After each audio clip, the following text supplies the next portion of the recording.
What's up, Internet? I fumbled over that one already. What's up, Internet? My name's Ori. Welcome back to the channel. It is Friday morning, September 20th, day number 67, back inside the Big Brother house. Who won HOH? Who is the target? Chenbot is on his way, and it's double eviction day, baby. Let's talk about that, plus all the intel, drama, and more from yesterday's live feeds. But first, if you are new here, hit that subscribe button. You like this video, hit that like button, hit that notification bell. You'll never miss a video. You'll never miss a stream. We are live on this Friday morning. If you guys aren't aware, we do daily live feed updates every single morning. On Fridays, we go live. I'm going to give you guys the full update on everything that happened on the feeds, but afterwards, we're going to jump in the chat, talk to all of you lovely people in there. I see you all chatting away. To give you guys a little recap, if you haven't been keeping up with everything happening on the feeds, the house guests were guests of Janky World, an outdoor amusement park from hell, where they had to live all week long. Leah won HOH. She nominated Chemo and Rubina.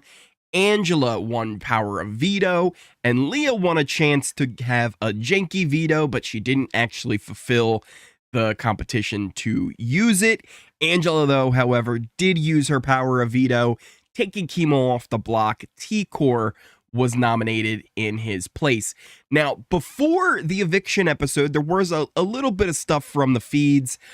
We saw confirmation that it would be T-Core who would be evicted later in the evening. But even that was hard to trust. It was Chelsea telling Chemo that it was happening. Chemo talked to Angela, who confirmed it was happening. But with the whole setup of Janky World, everybody being in the same backyard space, there wasn't a lot of places for them to go talk privately. You could never be 100% sure with the information we had. Plus, just in general, this group, it seems to like to really wing it and go with their emotions on votes last minute, so you never were 100% sure what was going to take place. Now, on the episode, we had Julie back. She was COVID-free.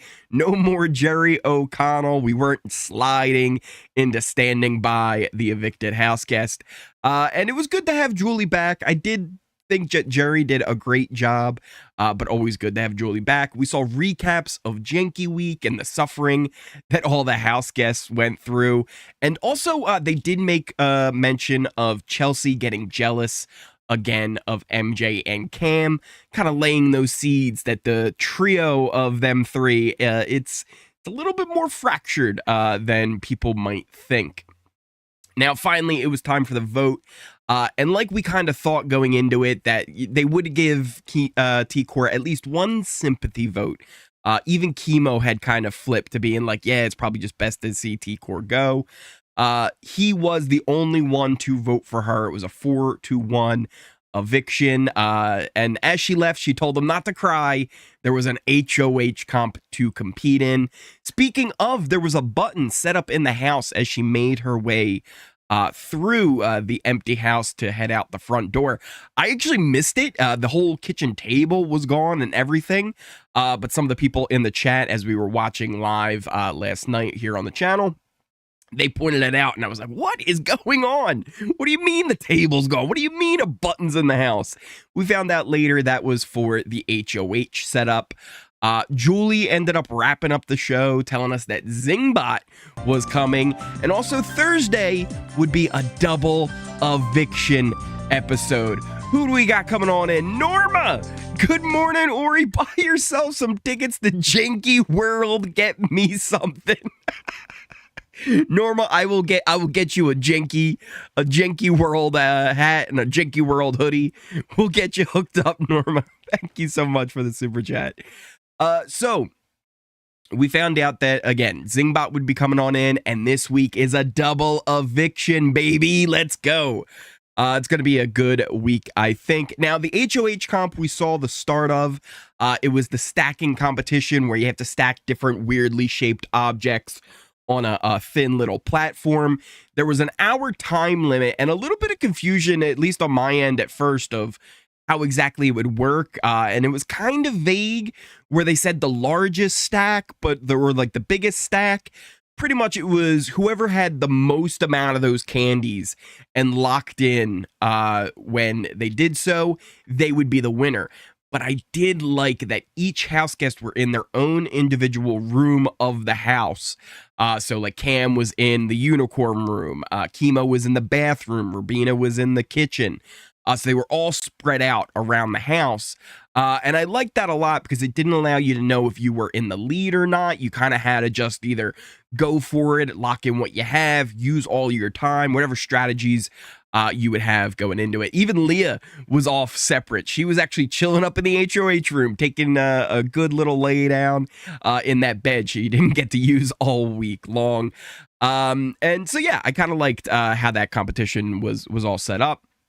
When the feeds finally returned, we learned that not only is MJ the HOH for the week, but Ainsley has returned, and it doesn't seem like it's gonna be good because she's red, she's evil, and she was talking about breaking the human spirit. So I don't know what's going on with Ainsley, but it doesn't seem like that vacation was a really good one because she is back, and it sounds like she is back for a vengeance. Now, MJ put her construction experience to work in the HOH competition. Rubina apparently was second, and Chemo got 8 pieces apparently. How do you get 8?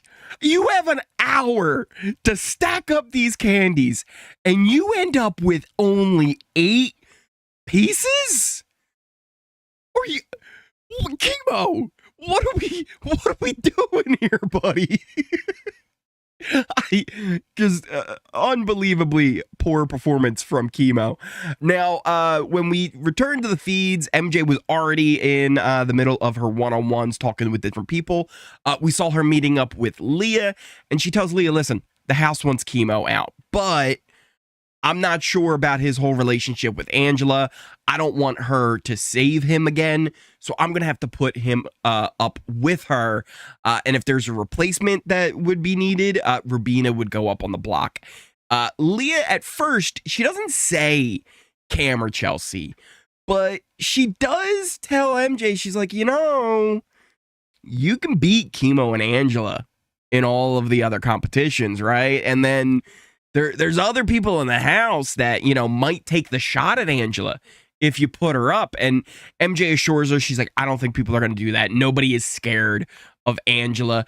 But then Leah says, you know what? Angela could take that shot at Chelsea next week for us, right? Like you can't do it and I can't do it. Angela can do it for us. And if she's still here, that's great for us because she could take care of Chelsea. And if either of us are sitting next to Chelsea in the final 2, it's over. But it seems like that would be not something that MJ is interested in this week. And it seems like, yeah, okay, she's going to go for Chemo. Angela will be kind of her pawn. Chemo will go this week. But immediately after that, MJ meets up with Rubina, who tells her Angela is her target. And you would think, okay, you know what? Of course, she's not going to tell Rubina that her closest ally is her target this week, right? She then goes on to say that Leah does not know about this plan. She thinks it's Chemo, and she needs to keep Leah thinking this because she does not want Chemo to go. She wants Angela out of the house this week. She even says, like, if it's a tie, bring it on. I would love it because then I get to vote Angela out of the house. MJ also fills Chemo in on this plan, and as the great pawn star that he is, he accepts the role graciously without any pushback at all. Now, MJ and Cam meet up, and she gives him the same plan. Says that she would put up Leah, but it's bad jury management for her, and that with Angela gone, there's no one for Leah to attach to, so we can get rid of Angela. Chemo will go up as the pawn, and Angela, see you later. Chemo and Rubina ended up talking to Chelsea. They let her know that T-Core told them before she left to stick together with Chelsea and to watch each other's back. Now, I never saw Angela or Chelsea meet up with MJ, but MJ did say that she filled in Chelsea earlier on the whole plan to get out Angela, and she was on board. So I expect, as of now, it will be Chemo and Angela who will be the noms, with Rubina as that replacement if needed, and Angela as the target. It does seem like unless Leah or Angela win the power of veto, it might be the end of Hurricane Angela as the first person to leave in the double eviction on Thursday. But there's a lot of time left. MJ talked about how she didn't want, blow-ups or drama or anything like that this week. But honey, you're putting Angela on the block. That is a clear point that it's gonna blow up, right? Like, you don't get one without the other. If Angela's hitting the block, there's gonna be an explosion. I just don't think I don't think you're prepared for this, MJ. So we'll see how that all goes, especially with, I'm sure, Angela's paranoia to return this week as she hits the block. And unlike the backyard, she won't have eyes on everyone at all times. And I'm sure she will start making some great theories, causing some drama. And it'll be interesting to see if Angela Gheesling can get out of this one like she has so many other times. Other than that, though, that kind of brings us to where we are. We're all caught up on everything going into the nominations, which should be today. So we'll see all that go down. The house guests are super grateful to be back inside the house. They are loving their beds. They loved having something other than pizza, candy, and ice cream to eat as well. So we'll see how this all plays out. What are you guys thinking about this plan for MJ with the nominations? Do you think it's a good idea for her to go after Angela? Do you think she should take a shot at someone else right now? Let me know in the comments. We're going to be hopping into the chat here in just a bit.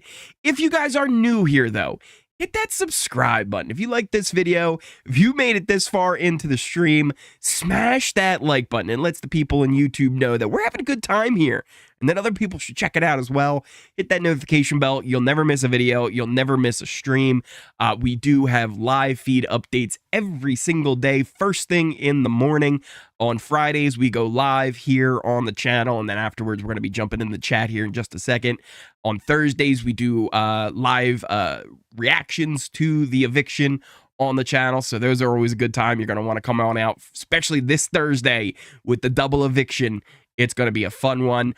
There's tons of links in the description. Also, if you're in chat right now, I believe you could type exclamation socials, and in chat it will pop up with a bunch of different links for things like Twitch, Kick, which we'll be streaming on a lot more once BB season ends. BB just is so dominant of my time that there's really no other time for much anything else. But after the season, we'll definitely be streaming more on there. You can also check out things like my Twitter and Discord. Great place to keep track of when new videos are posted and things like that. Speaking of, I don't even think I tweeted that we were live. There we go. I always have like a tweet I'll like set up, and then like I'll hit live and I completely forget to go post the tweet. But you can follow things there. Also in the Discord, it's a great community that we have who are always chatting about what's going on inside the house, but other reality shows they're checking out. We can talk about the challenge here in just a bit. Also, Survivor had its premiere on Wednesday. We could chat about that. Other sports and things like that. We're going to be doing an NBA fantasy league. If you want to get in on that, I'm not sure how many spots are left. We were filling up there. We want to get that draft ongoing. It's going to be like a slow draft, so you're not going to have to like have a certain day where you're available and things like that. You can kind of get your picks in over time. So if you want to join that, get in over on the Discord. All the information's in there in the sports channel.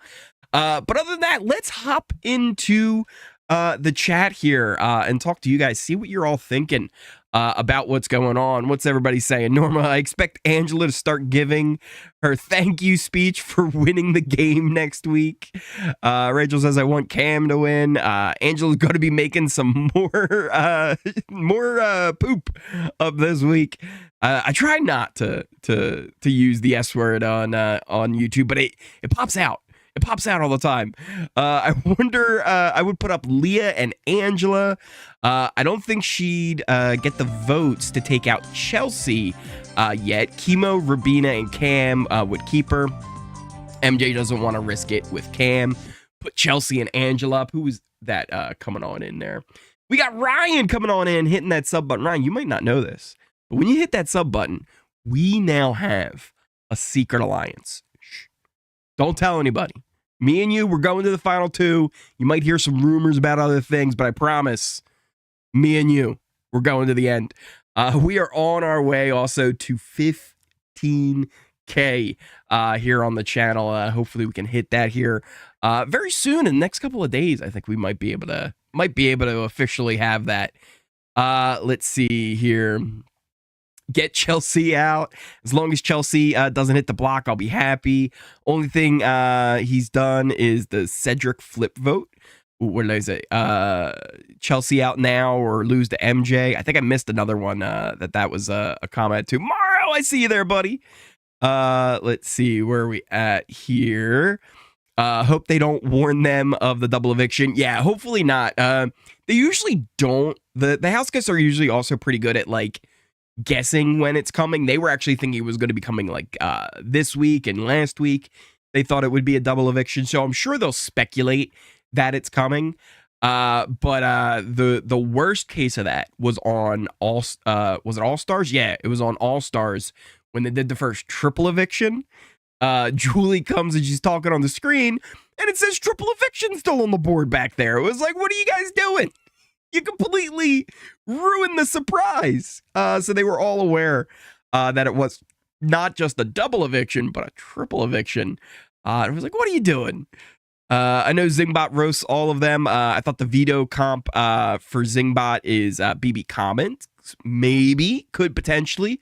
Around Final 7 is about the time when BB Comics would probably be coming around. Chelsea needs to go in the double. Leah needs to go. If MJ sticks with her noms, she is definitely leaving. Oh, I missed that. Jumped on me. I need a better way of viewing my my chat. It always like jumps down every so often when I'm reading it. So I need like a better system. I gotta look into it. There's a couple of different ways I can do it. But we'll have to see. I see Dud. How you doing, buddy? Chelsea won this season. I think I think Chelsea definitely has probably the best shot at the moment. I didn't even really bring it up because it's not really finished. I don't feel 100% comfortable with it just yet. But I did start a little bit on the allegiance chart, and I don't know how true I really feel about it. I think it gives you a general like overview of how things are, right? You got on one side, like this week, it's going to be kind of Angela versus MJ.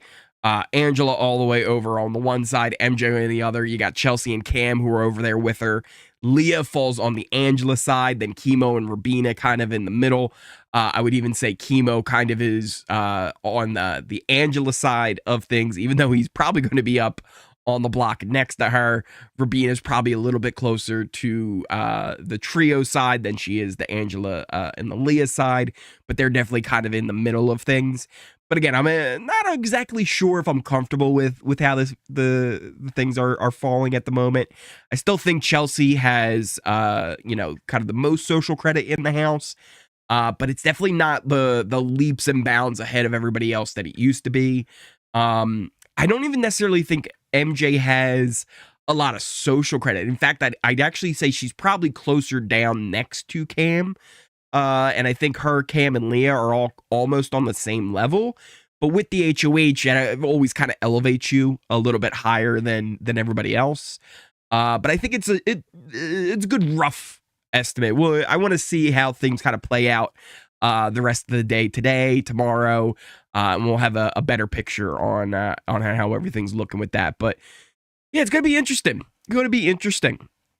I think Rubina and Chemo may go in the double if they get Chelsea out this week. Ooh, that would be interesting.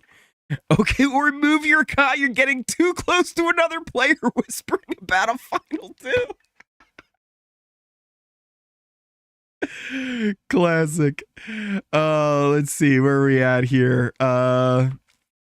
What did you stream with, Ori? There was an OBS spinoff called Streamlabs OBS. You could see chat in real time in that. I just use standard OBS. There's a couple of different ways that you can do chat. Streamlabs, I'm not a huge fan of. It's got a lot of extra like bloaty stuff in there that you don't really need. And I can do like a doc to have chat in there live.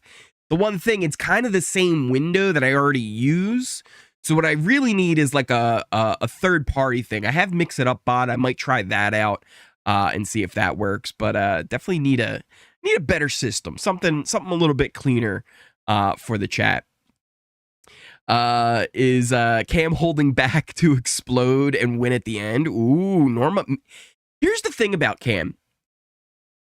He's very quiet, right? Like, he doesn't talk a lot, which, if I'm being honest, is a great trait for a Big Brother player, right? You want to listen way more than you talk, right? But for the most part, he's just kind of boring in there. He's not really doing anything. But those are also really good traits of a good Big Brother player, right?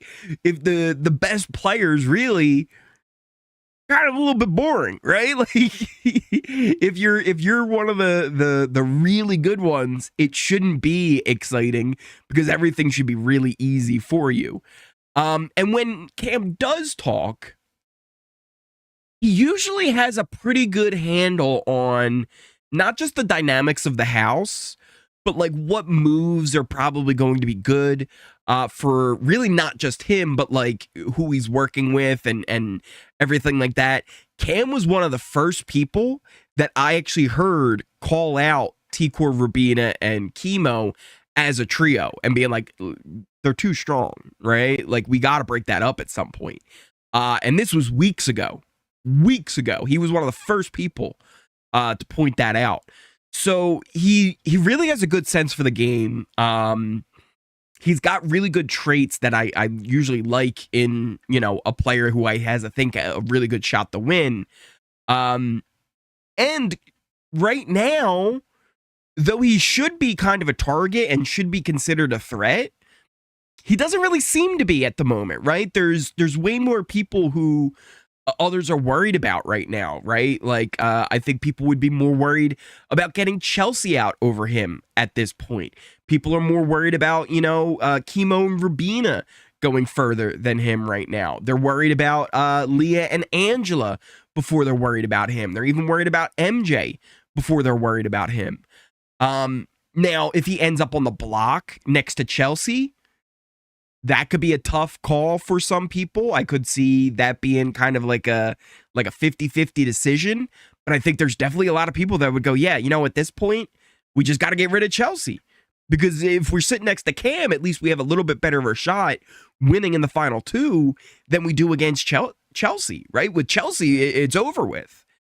So Cam actually finds himself in a really good spot, right? Like, he doesn't necessarily have social credit with everybody, but he's got the targets and the threats ahead of him when normally you would think, yeah, he would be somebody who would be a target.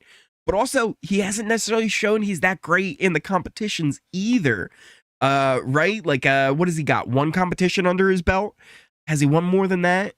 I think it was just the one veto comp, right? He's never won an HOH. He didn't really have to do the AI arena or anything like that. So it's definitely going to be interesting to see how this kind of goes, especially with the double eviction coming up. I would say the three people who would be in the most trouble, especially if Angela leaves this week going into the double eviction, MJ, Chelsea, and Cam. If they don't have power during that double eviction, they're in deep trouble. MJ especially, if she ends up next to Chelsea, I think MJ is gone. If MJ ended up next to Cam, even that can be a little shaky, right? Where I think there's people who would go, yeah, you know what, let's just get rid of Cam. We trust MJ a little bit more. But there would also be people that would go, you know what? MJ feels like the bigger threat. She's got more competition wins under her belt. And I think she would have to go. So it would be interesting to see how this would all play out going into this double eviction. It's not straightforward on like, oh, this would be the target or that would be the target. Alternatively, if Angela is still around, if Chemo happens to leave this week, or even Rubina would happen to leave this week, going into the double, then you would have Angela as potentially someone who could go in that as well. But yeah, it's going to be interesting to see how this goes. Let's see where we're at here. Totally lost my spot. Let's see. Need to feed the chat in the AI and have it feed you this reply feed you the replies one at a time. That might be the play. Leah's dangerous too. Who do you think will be evicted in the double? I think I just answered that, but yeah, I think it's going to be. It's looking like Angela might be the first one gone, and then after that, I think the highest priority targets would be Cam, MJ, and Chelsea. I think those would be the ones who would end up going first.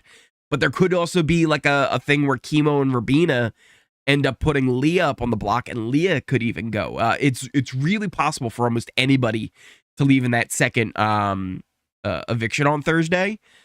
So I'm excited to see how that plays out. It's really dependent on who wins HOH, who wins the vetoes. So it's going to be, I think, an exciting, fun watch on Thursday. Double eviction predictions, Angela and MJ. Chelsea accused Cam of using Leah and MJ. Do you think it's true? I really think he likes MJ. I think it's true to a point, right? Like, I think he likes MJ as a person just as much as he likes Chelsea as a person, right? Does he maybe have a little bit more feelings for MJ? Maybe. I don't know. Stuff in there can be very weird. Look at Leah, right? Leah didn't really have any interest in Quinn. By the end, she was like, I actually feel like I got a little bit of a crush on him, right? Because feelings are much more intense in the house. Especially because one thing I always think we kind of forget a little bit is these people, when they're in the house is their whole world. Right? They're not hearing from their friends. They're not looking up on Twitter to see what the latest stuff is. They're not checking out Instagram to see what all the posts are. They're not DMing people. They're not, scrolling through Tinder or Hinge or anything like that, right? They're only in the game. And when all of these people are the only people you see each and every day, they're the only people you talk to other than the occasional producer in the diary room, you start getting really close to these people. You start becoming really good friends. You start getting, feelings that maybe you wouldn't normally get. And it's also why like showmances become so tight, and why, Big Brother actually has a pretty good success rate at relationships is, 1 week in there is not 1 week in the outside, right? If you are, meeting someone and you're getting to know them, you're dating them, or even if you're becoming friends with someone, and you meet them, that first week of your new relationship with this person, whether it's a friend, boyfriend, girlfriend, whatever it is, that new relationship is very fresh, and it takes time to build up. When you're in the Big Brother house, it's 24/7. You're spending so much time with these people. You're spending more time with them than you would normally in the real world. And 1 week of time in the Big Brother house really can be equivalent to like a whole month in the outside world, because of how much time you're actually spending face to face with this person, that in the real world, if you met them, you would have tons of time away from each other, right? You'd be going back to your own houses. You'd meet up maybe the next day. You only get so much time with that person. Where in the house, it's constant, and it just becomes so real and so just hard to ignore those feelings. And it's also why these house guests this season are kind of so much fun. They all have this bond that they've built, and they're all kind of just really, really love each other as people, but also in this game, it's a game, and you got to get rid of people. And it's been really fun to kind of watch that dynamic. Let's see here. Hit that like button for the final 15K. You tell them, Norma. It all depends on who wins HOH. All depends. The second eviction on Thursday is so fast, you don't have a chance to make a decision. 100%, Tommy, right? It's why a lot of times you have those plans kind of in place where it's like, all right, I'm going to put these people up and, you know, this is what we're going to go with. And you see that a lot going into double evictions where they have, you know, a full plan in place and everybody kind of knows the deal. So it'll be interesting to see what happens going in, because I think all of them have a little bit different of a plan and idea of how they want to see this go down. We got Christine coming on in, hitting that sub button. Now, you might not know this, but when you hit that subscribe button, we now have a secret alliance. Shh. Don't tell anybody. Don't tell anybody. But me and you were going to the final two. We're going to do it. We're going to do it. Don't believe anything you hear in chat about other alliances. It's not true. It's not true. Come to me first if you have any doubts. Let's see where we're at here. Cam is scared of Chelsea, but I think so a little bit. And I think here's the thing. I think Cam is smart enough to know, like, yeah, Chelsea's probably not going to put me up and I can trust Chelsea. But I think Cam knows he can't beat Chelsea, which is why I think maybe he would almost want to take someone like MJ with him, thinking he would have a better chance at beating MJ. But that's also kind of rough too, because, right, like if you are the one to cut her at the end, we could get some bitter stuff going on, right? If Cam cut Chelsea for MJ in the final three, oh my goodness, there's not a chance in the world she would vote for him. But yeah, I think it's definitely it's something he's aware of. I think, which is also why he thought it was so good to get rid of T-Core, right? For Cam, T-Core and Chelsea was a danger for him, right? Chelsea could always pick T-Core over him, and vice versa, right? If Chelsea keeps T-Core around, eventually T-Core is going to get rid of Cam before he gets rid of Chelsea. So he definitely saw that and kind of acknowledged it, and that's why he ended up voting T-Core out this week. My favorite is gone as well. This season sucks. I'm close to Chelsea in the game. Yeah, right? Like, Chelsea definitely has a crush on Cam. Cam, I think, we kind of started on the beginning of it. Like, is Cam using the girls? Of course he's using the girls, right? Like, just like Leah was using the guys, right? Like, that is kind of a good old-fashioned Big Brother strategy of, well, you know, flirt till you make it, right? Get these people kind of loving you. And if you can do that, they're going to be less likely to get rid of you. So 100% Cam is, you know, playing around and flirting with the girls just to kind of use them and make sure they don't put them up. And that's totally part of the game. And I do get Chelsea's, like, even outside of her being just like jealous of the situation, I also get, like, yeah, if my final two was really getting in good with everybody else as well, I'd maybe be a little bit nervous, right? I'd maybe be like, oh, how much do they really got me in mind when they're making these connections? And are they just looking to replace me at some point? Am I disposable? Are they going to have a better shot at winning in the end because they have these better relationships with people? These are all things that would start going through your head, especially with the Janky World stuff. I feel like that really amplified things as well. So yeah, I totally don't blame Chelsea too much for that. But also you add in, like, the little bit of romantic feeling she has, and it completely starts spiraling out of control.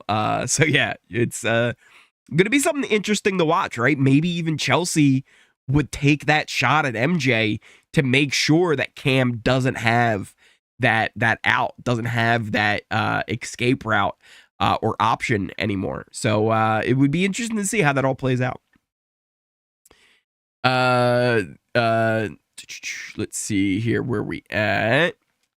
Totally lost my spot. We will never forget this season unless Angela wins. I think here's the thing. I'm kind of on board with an Angela win at this point. like I never thought, like week one, Not in a million years would I have said, yeah, Angela's winning this game. At this point, if she won, like, she deserves it, right? Like, she full on has earned her spot in this game. I would not be upset if Angela won. I don't think I'd be upset if Leah won, if Chelsea won, if MJ won, even Cam. If Cam's able to navigate this end game, somehow get to the end and pull off a win, I think it's a well-deserved win. Even Chemo and Rubina, right? They haven't done much to this point. I think I'd be a little bit more interested in a Rubina win than a Chemo win. But I think if they're able to navigate their way, like just as long as much as with Cam, right? If they're able to get to the end somehow and pull off a victory, I wouldn't be upset with it. And it's kind of cool that we're in that spot where I don't think there's a bad winner really left, right? Even T-Core, I think we could have said that really about T-Core. As much as I feel like she was one of the most frustrating players to watch plan stuff out and then do nothing with it. And she had an incredible social game, but there was like no strategic game to it. It was all the people over profits and stuff like that. And while it would have been like, man, she won, still, it would have been like, you know what? She got to the end. She had such a good game, social game, that she was able to get the victory. And that's why they had to vote her out in the first place, right? But it's been very cool that I feel like almost everybody has a claim, right? And it's cool that we're at that spot. There's no full-on Bowie Jane this season, right? There's no one that you just go, yeah, if they won, it would be the worst thing in the world, right? We don't have that anymore. Even like Joseph, if Joseph was still around, listen, Joseph, you were the star of the show, but like if Joseph would have won, that would have been pretty bad. But yeah, I feel like everybody kind of has a rightful claim, and I wouldn't feel bad about that. Yes, Mother Angela for the win. Same or same. Cam is playing the other girls, Leah and MJ. It's a game for him, 100%. And there's nothing wrong with that. I think that's something he has to do, and it's good for his game. Nope. She's gone this week. I'm here for MJ taking out Angela. Angela knows how to play this game, crazy as it seems. The other thing that I kind of love about Angela, she's able to take her paranoia. She's able to take her just these wild things she comes up with in her head and twist it and spin it in a way where it does cause enough drama and confusion in the house that it makes her end up being safe that week. Sometimes it's not even really her intent to do what she's doing, but it works. And if it works, it works, right? Like, as crazy as it is, it works. Which is why I'm interested to see what kind of storm Hurricane Angela can bring. Will she make landfall once again once she hits the block this week? It'll be interesting. Same, I was like, Angela, this woman is whack, get her out. Now I'm going to be not going to be mad if she wins, right? It's kind of a weird feeling. Angela for the block on Thursday with Leah. No vote Angela out next. Who could Cam get 4 votes against? Gosh, that's such a hard question, right? Like, if it's Leah would have Quinn. Leah'd probably have... Would she have MJ? Leah would have Angela. That's 2. I actually think, right, depending on the circumstances, there's enough people who don't really like Leah, and they feel like she makes things about herself a lot. And I could see Cam winning over Leah. Right? As much as, like, I think a lot of us kind of like Leah's game a little bit, right? She played a very good floater game going to where the power is, and she's caused a lot of chaos and drama and made some big moves herself. I think she could beat Cam in the final 2 with the right circumstances, right? It wouldn't be very straightforward on who would win. I think she would definitely have Angela and Quinn, but I could see the trio voting for Cam. I could see MJ voting for Cam. I could see Chelsea voting for Cam, right? And that's enough right there. So yeah, it would be interesting. We had a super chat coming in from PG. Did you hear Dr. Will not be doing the jury roundtable anymore? Who do you want to take his place? I hope Jeff does it. Oh, like Jeff and Jordan Jeff? Is that who you mean? Wouldn't be a bad one. He's hosted some stuff before. I don't know. He wouldn't be my first choice. But that's an interesting one. I said last night on the live stream, my first pick on who would replace Dr. Will, and I don't think there's really anyone better. Danielle Reyes. I think Danielle Reyes would be the perfect person to replace Will. Nobody knows a jury dynamic better than her, both from a Final Two perspective and also being on a jury herself. Plus, bitter juries. No one knows that better than her, and I expect this jury to be very bitter. From what I could tell, though, she doesn't seem to want it. She was kind of saying, like, maybe just Julie should host it. Jeff hosts the Survivor one. And I can see her point there, but we don't want Julie. We want a player. We want an icon there to kind of lead them through this.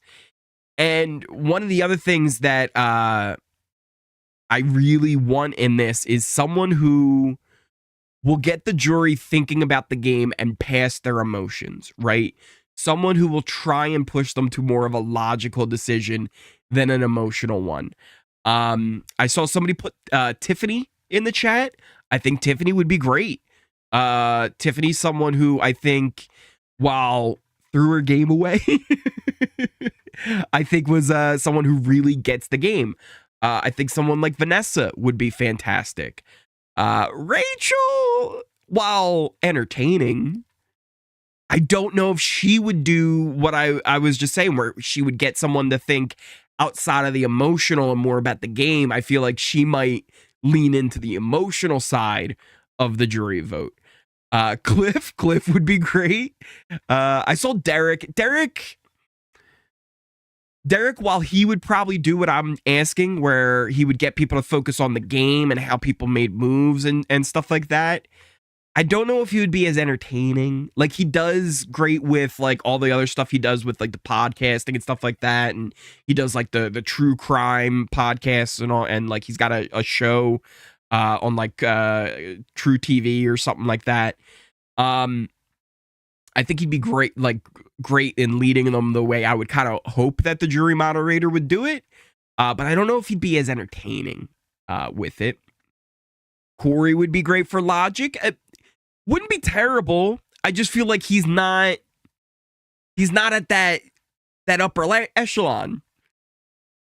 Justin West, no. No. That would be no. No. Not a chance. They should have Janky do it.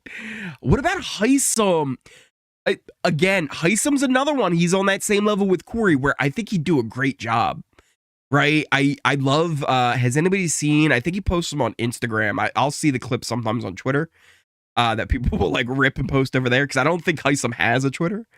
But he'll post these clips, like, breaking down, like, different psychological things that are happening to the house guests and why they might be thinking a certain way and what the feelings are really like in there for a person. And also, he's got a great one about parasocial relationships of people watching the feeds, and he's just all of his stuff out there is really good. And I think he'd do a great job.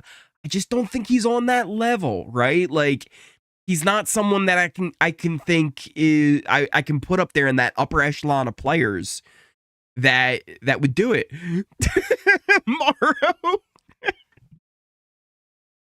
Morrow, no. I think he's one for one. I think Mr. Combs is going to be a little preoccupied for a while. But if he did host the round table, we would know it would be very well lubricated. It would. It would definitely not have any friction at it at all. Let Quinn do it. Dan would be great. Dan would be fantastic. Dan's another great choice. I don't even know if we mentioned Dan. I think Dan would do fantastic. Janelle would be a great one too as well. Because I think she's played enough where she is up there as an icon and knows the jury dynamic, being on one so many times. So yeah, I think she would do really well. Dan would do really well. Both are also very entertaining people, and I think would be fun. Please no Paul. Let's see. Yeah, Dan has never been on a jury. That's true, right? He's never been on a jury, but he's been on the other side, so he knows like what people hopefully should base their game on. And I think he'd do a good job of it. But again, yeah, like you said, he's never been on a jury, so he doesn't really know that aspect of it. That's why I loved Danielle Reyes as another option, right? Somebody who had been in the final two, been on the juries, knows about bitter juries and stuff like that. But yeah, I think she would be great. I'll tell you what, too. There's one person that I'm like, fingers crossed that we don't. And I have a fear.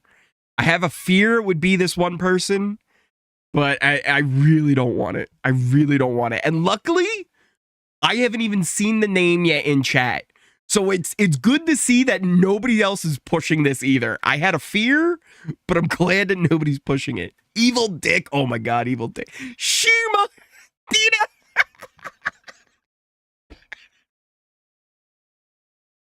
Yes, let's get Shima. She'll teach everybody the best way to throw a microphone into the pool. She can talk about how much production rigs everything.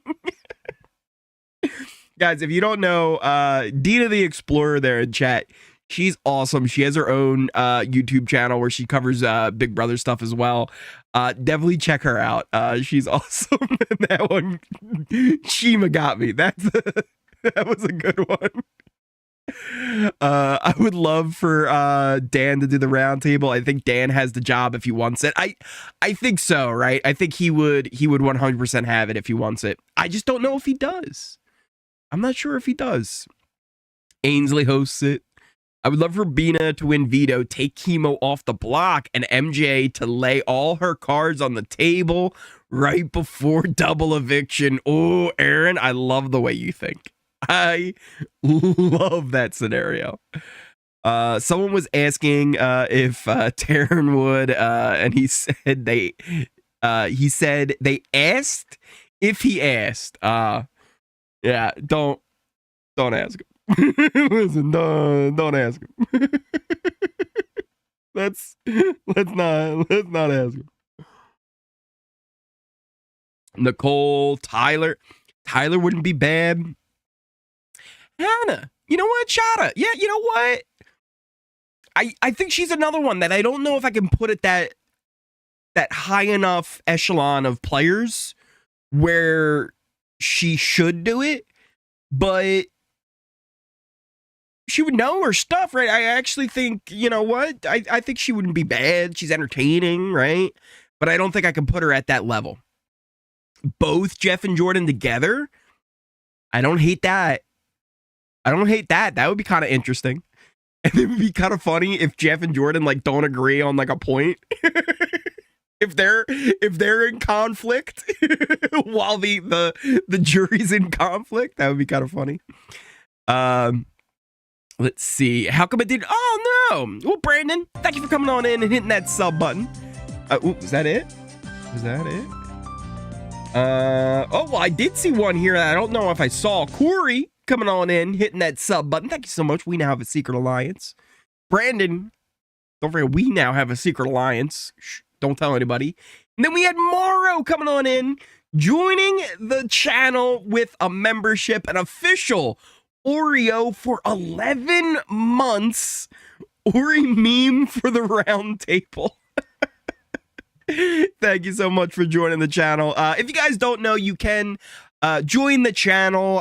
It's like a subscription that you can kind of help support the channel with. I need better perks for it, if I'm being honest.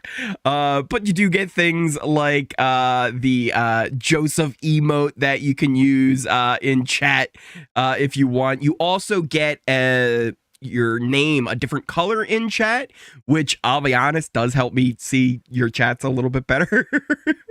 So they have a little bit higher chance of getting seen, but also just more in general. It's just to support the channel, and I appreciate all that love. If you do want to support the channel in other ways, there's plenty of ways to do it. Hitting that subscribe button, hitting that like button is the easiest way. It is free. You just click that thumbs up button. It lets YouTube know what we're doing here is a good time. You can also check out things like the Ori Fund if you were inclined to help further. It helps support Oris everywhere in the world. You can also check out things like Throne if you wanted to. We also do... I don't know if I really even posted the link. I don't know. I still feel weird about it. If I'm being honest with you guys, I still feel weird about it. There is a merch shop where you can get things like, for example, if you wanted to, you could buy this hat. It's a tie-dye hat. It says Ori Streams. I thought it would be cool for me for stream. You can also technically buy this mug, the Ori World Order and the NWO style mug. Again, I was like, I think it will be fun for me on stream to have my own mug. But technically they are available for purchase if anybody wanted to. I don't know if you even can find the link easily. If somebody really was interested, I could push it, but you could do that too. But like I said, the easiest way to support the channel, just hitting that thumbs up button. It is so, like, I don't even think you guys realize how easy it is to click that thumbs up button and how much it helps the channel. Actually, a little bit aside, like outside of BB news, a little bit like inside baseball on YouTube. Something that I just heard recently is they have a new initiative where they want to help smaller channels, specifically ones, I think, below 50,000 subscribers. And one of the things they want to do is they're going to add, instead of just likes, there would be this thing like hype. And if your channel gets so much hype, added to it, people are giving it enough love, it'll get pushed to this like extra like algorithm that will help push things further. So we'll keep an eye out on that. YouTube's definitely trying to help us little guys on out. So it'll be a cool thing.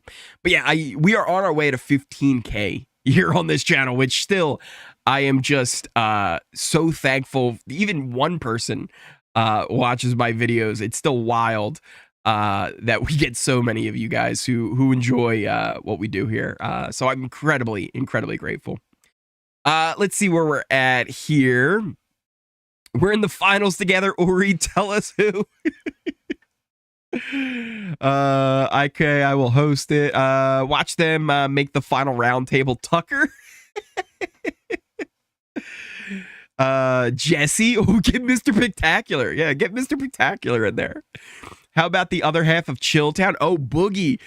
I'm not sure what Boogie's up to right now. Boogie might be in a little bit of trouble. I don't know his current situation, but the last I had heard, it wasn't great. It wasn't going great for Boogie.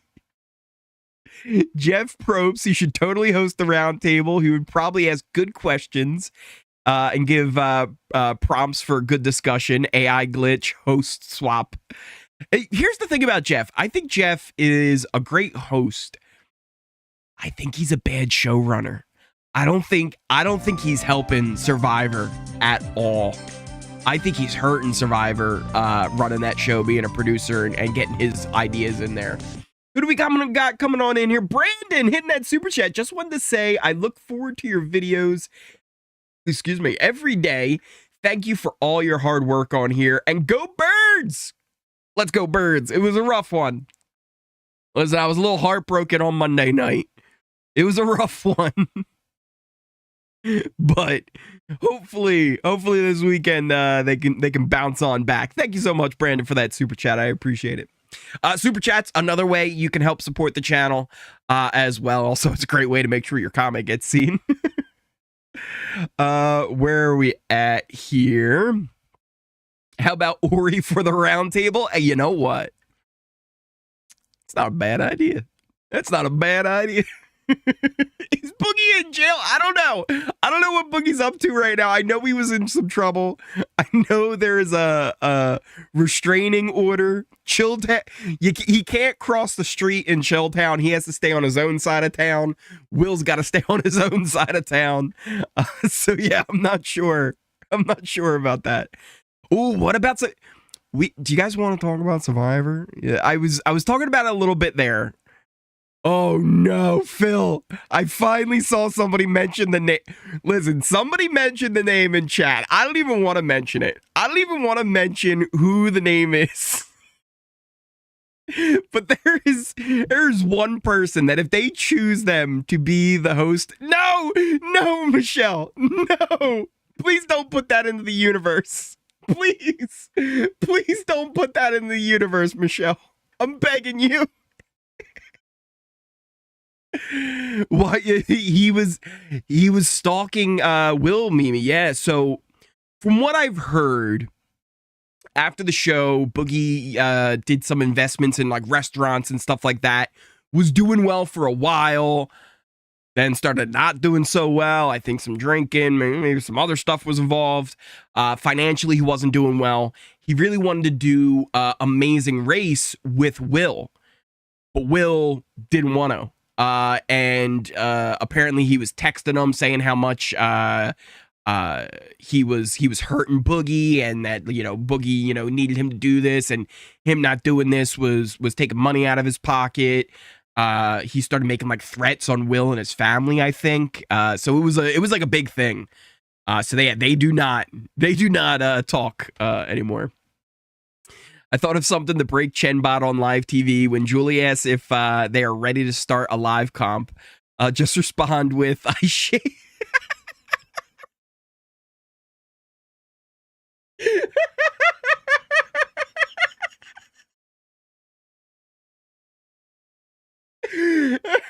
I don't even think I can say that like without cracking up myself. Julie, I shaved my balls for this. That is, not only would you get Julie to probably crack, you got me to crack. No, I haven't seen Survivor yet. Stop. All right, I won't spoil Survivor, Otter. I won't spoil it. I promise that. I won't talk about who leaves or anything. I'll give some thoughts about things, but I will not spoil the Survivor episode. Mama Fee, if it was Mama Felicia, if she was the host, I would love it. I would love it. Con! No, not Con. Oh no, not her. Phil says, why? Oh, Phil. Here's the thing. Do we talk about it? I guess we do. Phil wants an answer on why I don't like his suggestion. Phil wants a Dennis Rodman. Dennis Rodman for the round table. I'm down. No, a Meta World Peace. BB Legend Meta World Peace for the host. Let's see. Taylor is a true fan. She's even watching the feeds. So here's my thoughts on Taylor. She's the one where I do not want her to be the host. For one, I don't necessarily agree with her views on the game and how it's played. There's been a lot of stuff where she's talked about where I'm just like, I think you're overthinking things. The other thing is, and listen, right, Norma, she's never been on a jury herself. She's only experienced what a jury's vote is like. And on top of that, here's my biggest thing. And I hear on this channel, I like to say that, hey, if you have a different opinion, we can have that conversation. And I totally understand if you disagree with this. But in my opinion, I think the only reason that Taylor won is because during the exit interviews, each and every jury member, as they left, all the questions are, Why were you so mean to Taylor? What did you guys really hate Taylor? What do you think of the bullying that happened to Taylor? Do you think Taylor, really came back and overcame the issues that she had earlier in the season, and everything was all about how badly they were treating Taylor? And I think that poisoned the jury to the point where it didn't matter who Taylor was sitting next to. They all thought about how badly they had treated her, and now she deserves the win. And did she have a great speech? Sure, absolutely. Do I think she played the best game that season? Not really, right? And, total credit for her to, getting to the final two, which she had to get taken to the final two. She didn't win her spot in the final two. And, what's his face? I don't even remember his name now at this point. What was his damn name? I don't even remember. I don't even remember what his name was. He took Taylor to the final two with him. Monty, yeah. Instead of Turner, which he should have taken Turner. But the biggest thing for me was how much that jury had it drilled into them that they were treating Taylor poorly. And I feel like that was just such a tainting of that jury. And I almost feel like, one, jury questions for jurors should be very, very vague. They should be like, hey, who do you like still in the house? Who would you like to win? Who do you think, screwed you over the most? How would you have played differently? You shouldn't be asking like, Taylor was really bullied. What do you think about that? Do you think you treated Taylor fairly? As they're getting ready to go into the jury house to end up voting. And with everything else that happened that season, it was just like, well, of course Taylor's got to win now. And I didn't like that. Now, that said, again, totally understand if you see it differently. I still think her story from the entire season, beginning to end, from the way she started to her winning, I still say it's one of the best stories we've ever had of an entire season, right? From beginning to end, from the start of the season to the end with Taylor's victory, I think it's one of the greatest stories and journeys that we've seen in Big Brother. I give her that. Was it the best game we've ever seen? Not really, right? And I don't know. That is one I definitely would not want to see be the one to host it afterwards. She got Michael out, though. She spearheaded that eviction. Dee, did she, though?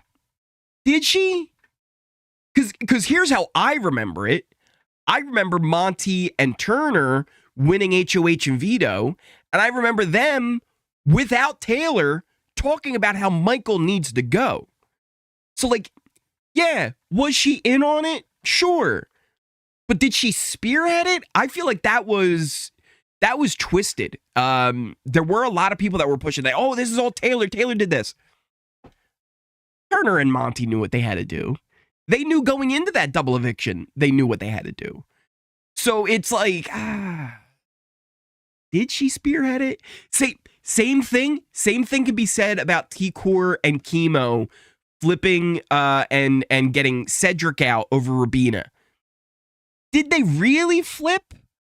Or did they just never actually tell anybody they weren't voting for Cedric, right?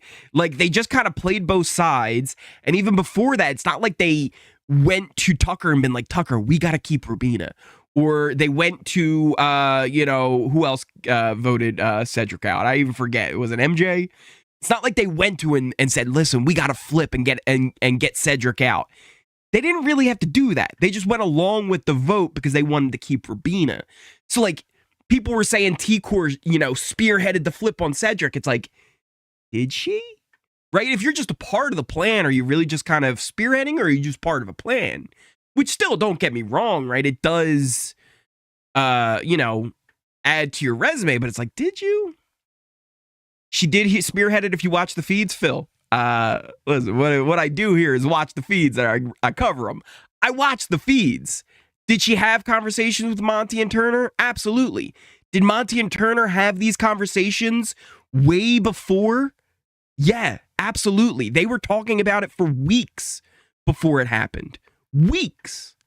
This wasn't like all of a sudden Monty and Turner said, oh, you know what? I just realized. I can't believe Taylor made me realize that Michael's a threat. That's not, like, no. They knew Michael was a threat for a long time. He won so many competitions. They all knew, right? So, like, again, did she spearhead it when they were talking about it for weeks? Like, that's one of those things where it's like, hey, listen, like, if you say, like, if you watch the feeds, it's like, I did watch the feeds, and I saw them talking about it for weeks. For weeks. It's not like it was a new, fresh idea that nobody saw Michael as a threat. They saw him as a threat. Let's see. I'm going to put it out there. They could get LaJuan to do it for free. He might think he's part of it, twisting it back in the game. Lou, I love it. I love it. Taylor only won for because of the story. Nothing to do with earning it. Not a big fan of her, but a bit annoying. I'm just saying she is a fan. That I give Taylor. She's absolutely keeping up with things. She's a fan of the show now. Listen, I am on record. I fully loved Taylor the moment I saw her bio video. Taylor talked about how her mom gave her advice to not be afraid to cut a throat, and I loved that. From the second I saw that, and I was always on Team Taylor when she was getting bullied, and I was like, oh man, that kind of stinks. It's not really like she's doing anything, right? Like, they asked her to put on the dress. she's getting bullied for wearing a dress they asked her to put on, right? I loved when the Leftovers were formed. I will always have a special place in my heart for the update video I did the night the Leftovers formed. Because if you guys don't know, and I bet a lot of you don't, because that was one of the very first update videos I did that blew up. Like, it went crazy. And what it was I was doing like a 12-hour stream over on Twitch and Kick. And it was just hanging out doing our thing. And eventually that was the night where the Leftovers were forming. So we actually were like sitting around chatting on stream, watching it all play down. And we were like, yo, like, Joseph, get him in the HOH room. Joseph, get him in the HOH room. Let's go, Joseph. And then Joseph got them to go up to the HOH room, but then he was down in the bedroom still. And we were like, Joseph, get your butt up there, buddy. Like, what are we waiting for? And I stayed up. It was 12 hours. By the time I finished the update, I think I was up for like 15 hours that day. So the update I gave, it was like this like crazy manic, just like out there, like, I can't believe what just happened stuff. And I went to sleep, woke up that morning, and it was like, oh yeah, your video's got like 10,000 views. I was like, what are you talking about? I was like, what is this? So I'll always have a special place in my heart with all that. Let's see where we're at here. Yeah, we all knew Michael versus the house. 100%, right? Like, I'm not like trying to just like completely discredit Taylor, right? There were things that she did that were good. I think you go back, you look at her HOH week. My goodness, was that HOH week a mess? That was a mess. So I think there's things she did well, and I thought her story was great. Do I think she's an all-time great winner? Absolutely not. Absolutely not. Does she have a great story, and the whole season as a whole, did it feel good watching it all play out? Absolutely. Was I mad that she won? No. Do I think that she played a great game to win and she's one of the best to play? Absolutely not. And I don't think that's someone who should be leading the jury vote. Let's see where we're at here. Everybody been saying they want Angela out, but she hasn't got out yet. Taylor got Michael out, which is something they can't do this season. Yeah, there's really like no Michael to get out anymore, right? Like Tucker would have been that. I guess MJ's probably now the closest you have to that. But even Angela, Angela's probably got just as many comp wins this season as anybody else left in the house, right? So Angela's almost that Michael situation. This is why I also feel like Chelsea didn't spearhead getting Tucker out. Like, let's be real, everyone knew he was a threat. Chelsea just counted votes. 100%, right? Like, really, the person who deserves the most credit for getting Tucker out is T-Core for putting him up when she shouldn't have. Now that's why so many people seem to do now. Everybody wants to have a higher purpose. Yeah, right. The people over profits. People over profits. I'm a casual with updates, and even I knew Monty was coming after Michael. Agreed. Not a Taylor fan. Monty should have won. Hey, here's the thing. I don't even necessarily think Monty should have won, right? Like, if we literally just based it off of, like, not having the jury tainted, I'm not sure, right? Like, I think it was still a close vote. But you can't deny that, like, the jury had gotten all of that stuff about how she was being bullied, and how, hard of time they gave her. And you can't tell me that didn't affect their vote, right? Like, it just, like, what are we doing? Let's see where we at here. Explain to me, like a fifth grader, why is Chelsea a great player? So for me, I think the thing with Chelsea that I like the most is she's got a really good social game. Everybody seems to like her. She also is probably the only HOH who, following her HOH week, wasn't in complete danger. Every single HOH, if you go and look, right? Start with week 1. Angela, she gets rid of Matt. Very next week, she finds herself up on the block. It just so happens that Lisa's a bigger target, so they go after Lisa. That week, who took out Lisa? That was Chelsea, right? Yeah, Chelsea was the second HOH. So Chelsea, second HOH, doesn't end up in danger. The very next week, they end up going for Kenney, and it all seemed fine. But guess who was HOH that week? Cedric. What happens to Cedric? Very next week, he's evicted. See you later. After the Cedric week, Quinn was technically the HOH, and that's when his game really started to crumble as well, with the Pentagon blowing up and the collective blowing up. Chelsea's game even got hurt with that too, with Brooklyn leaving.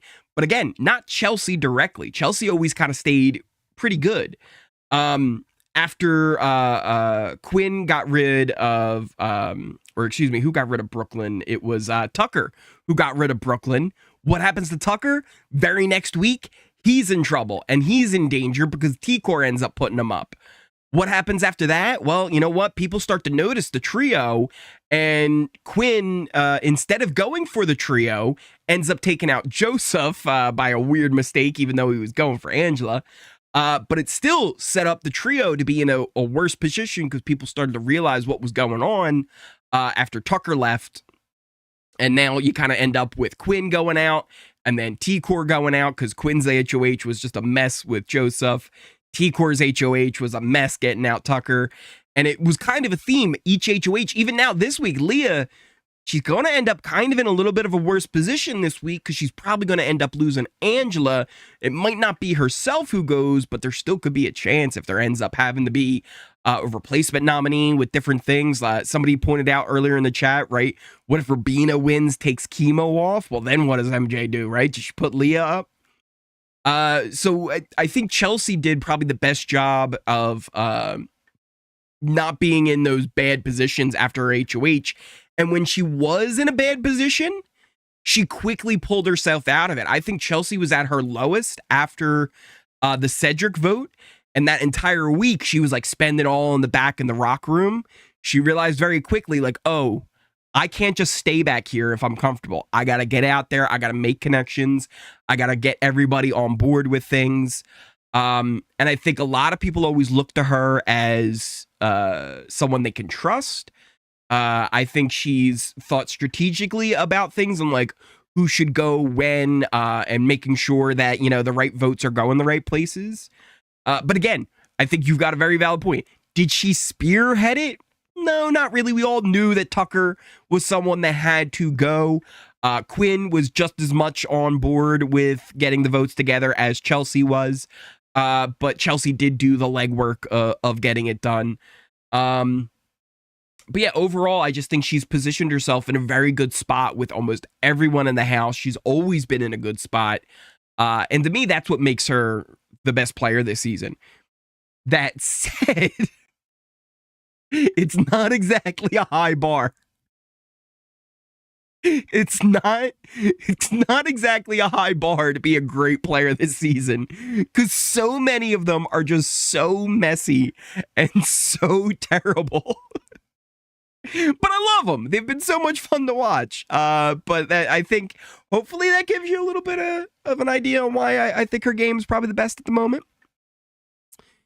Let's see where we at here. Totally lost my spot. We'll jump down to the bottom.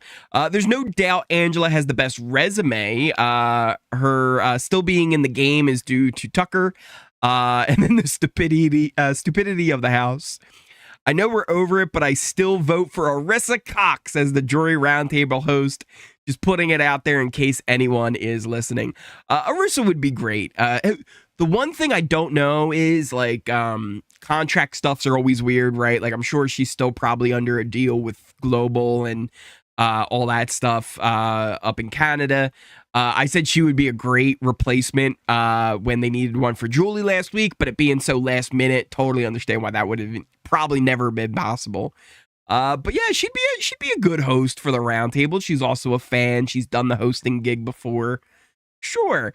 I do like though when a former player does it. When someone who really, has a good grasp of the game and who's experienced it, kind of knows what the house guests are going into as they're making their decision. That's who I would really want. But yeah, I wouldn't mind Arissa. Go for it. Let's see where we're at here. I'm not a Taylor fan at all. I don't think she played that great of a game. She used everyone like everybody uses it, but I don't think she would have won the game. And like that's the thing, right? Like I don't think she played terribly, right? Like it's not like she was the worst player in the world. But I do kind of think, right? Like her game, I think the jury tainting was a thing that gives a little bit of a bitter taste in my mouth. And I want to see what the vote would have been without that, right? I think she still could have won without the jury feeling like, they were giving her a hard time and they needed to, apologize for that. So I think she still could have had a chance to win even without that. But yeah, it just does put a little bit of a damper on it. Same thing with Jag last season. I know there's a lot of people that don't like Jag as a winner. I actually think there was a lot of good things that Jag did, right? It's just overall, like I get the negative of it, where it's like a lot of the competitions were very physical and his competition, stuff like that, wasn't exactly the strongest. But it's a thing. He also was technically voted out, though he never actually walked out the door. And one of the things with that, I always see like people are like, oh, like Jag was voted out, he shouldn't have won.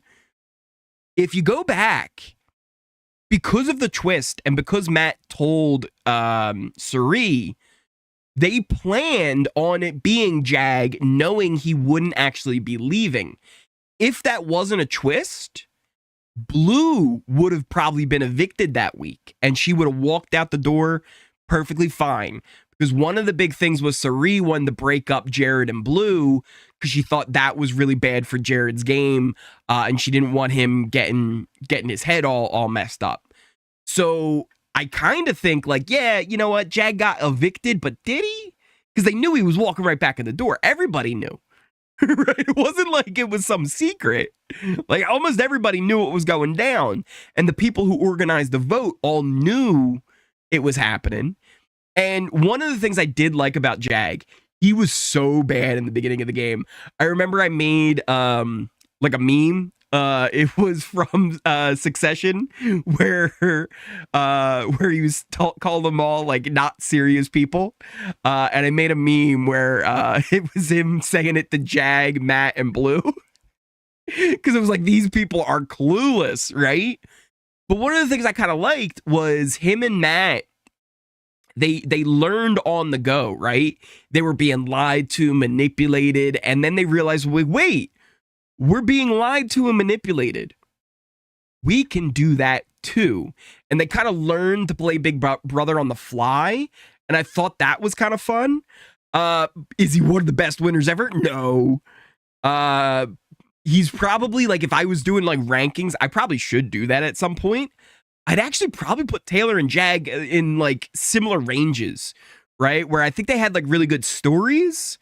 And I think they did like some really good things well, but I think there's a lot also that you could say it's like, their game doesn't hold up to everybody else who's at the very, very top of that winner's bracket. Let's see where we're at here. Good point. Jag was so sloppy and not a great player either. His social game wasn't great either. Well, that's the thing. It wasn't great in the beginning. But he learned on the fly, and I'd say his social game was great at the end because he's the one who ended up getting the win. It actually ended up that Matt had the worst social game. Everybody kind of, well, it seemed like, because we were all kind of shocked when the vote happened, but it seemed like everybody kind of liked Matt. But really, it turns out nobody really liked Matt. Jag was the one they all really liked. Jag was the one they were ended up, we like him more than Matt. Let's see where we're at here. She's too comfortable, and let's be real, production favorite. He got evicted. What about Frankie? Oh, boy. No, not Frankie. Let's not get Frankie Grande in there. I don't think any of these players need the money. Yeah, I don't know all of their like situations, right? But I do get that vibe a little bit where I think there were a lot of people in the house that didn't necessarily need the money or really need the win in any way, which is weird, but also like they're all playing, right? They're still like doing their thing. They're not just sitting around doing nothing, which I appreciate. The BB24 winner would have been voted out week 1, even if she stayed. It would have been because of a twist. That's worse than Jag. Stin, that's true, right? She was on the block week 1, and that whole eviction got canceled. And the way it would have worked was one of the like the backstage people would have been put up as the other nominee, and there would have been like a battle back type of situation, which she would have been able to play against that person, right? Like they would have done the eviction, she would have been evicted, and then they were gonna like pick somebody from the backstage to compete against her. And then she would have been able to stay. But then they ended up turning that competition into like the HOH competition, and that was the whole thing. Which, yeah, 100%. People forget about that. Also, Stin has some fantastic Big Brother videos. So definitely check him on out. He's got a really good one about Taylor. And then he's actually got another really good one that I loved about BB Can. And I don't want to spoil too much of it. Go watch the video, but it's about who Stin, I don't know if he still thinks this way, but who Stin says is one of the best BB Can winners of all time. And I gotta say, I can't agree with everything, but he makes some really good points. He makes some really, really good points. Let's see where we're at here. I'm just gonna skip down to the end a little bit. Paloma ruined it. Oh man, Paloma. Ooh, that pulled pork, baby. Angela has been on Price is Right, Dr. Phil, and other game shows. I think this is her job a little bit, right? I miss Quinn and his chaotic play. If you rewatch last season and still think Jag didn't earn a win, I think you're nuts. He was under constant pressure, and many weeks he was the obvious eviction. And like, I don't disagree with you there, Mara, right? He always was someone who was like, we got to get Jag out. We got to get Jag out. We got to do this. And like, he always was someone who was seen as a target, but somehow always made it through to the end. And man, there were so many times I was frustrated where like, you know who I thought actually was like one of the best players is just nobody trusted her, right? For whatever reason, nobody trusted her. And this is kind of on her, right? If you're a good player, you get people to trust you. But America always would come to people and be telling them like exactly what they wanted to hear. She did it to Jag a couple of times where it's like, I would wait for the America Jag conversation to eventually take place, only for them to then not believe a word that America said. She would tell them everything they needed to know, and then they would have ended up meeting up and being like, we can't trust America. Which was always a fun roller coaster. Let's see. I hope they are able to vote for the best play, nothing else. And that's my thing, right? That's why I want a really good roundtable host, someone who will push gameplay over emotions and friendships and things like that. Because that's the thing. At the end of the day, right? People vote for their friends, right? They vote for the people they were closest to in the house. And if you go into there saying like, oh, I'm not going to just do that, I'm going to be objective, you're probably lying a little bit, right? Where if you think about it, at the end of the day, if there's people that are even close, there's even like like any doubt at all on who should win between the two people, you're going to vote for whoever you like the most. It's just that simple, right? Like it's not like a complicated thing where it's like, hey, you know what? I was friends with this person the entire game. This person might have played a better game, but I was friends with this person the entire game. They're my buddy. They always looked out for me. Am I really going to turn my back on them now when they're in the final two and they have a chance to win? And I can give them $750,000 to one of the people that was one of my best friends in the house? Yeah, you're going to give them to your best friend, even if the other person you might feel like played a better game. Let's see where we're at here. T-Core had a terrible game.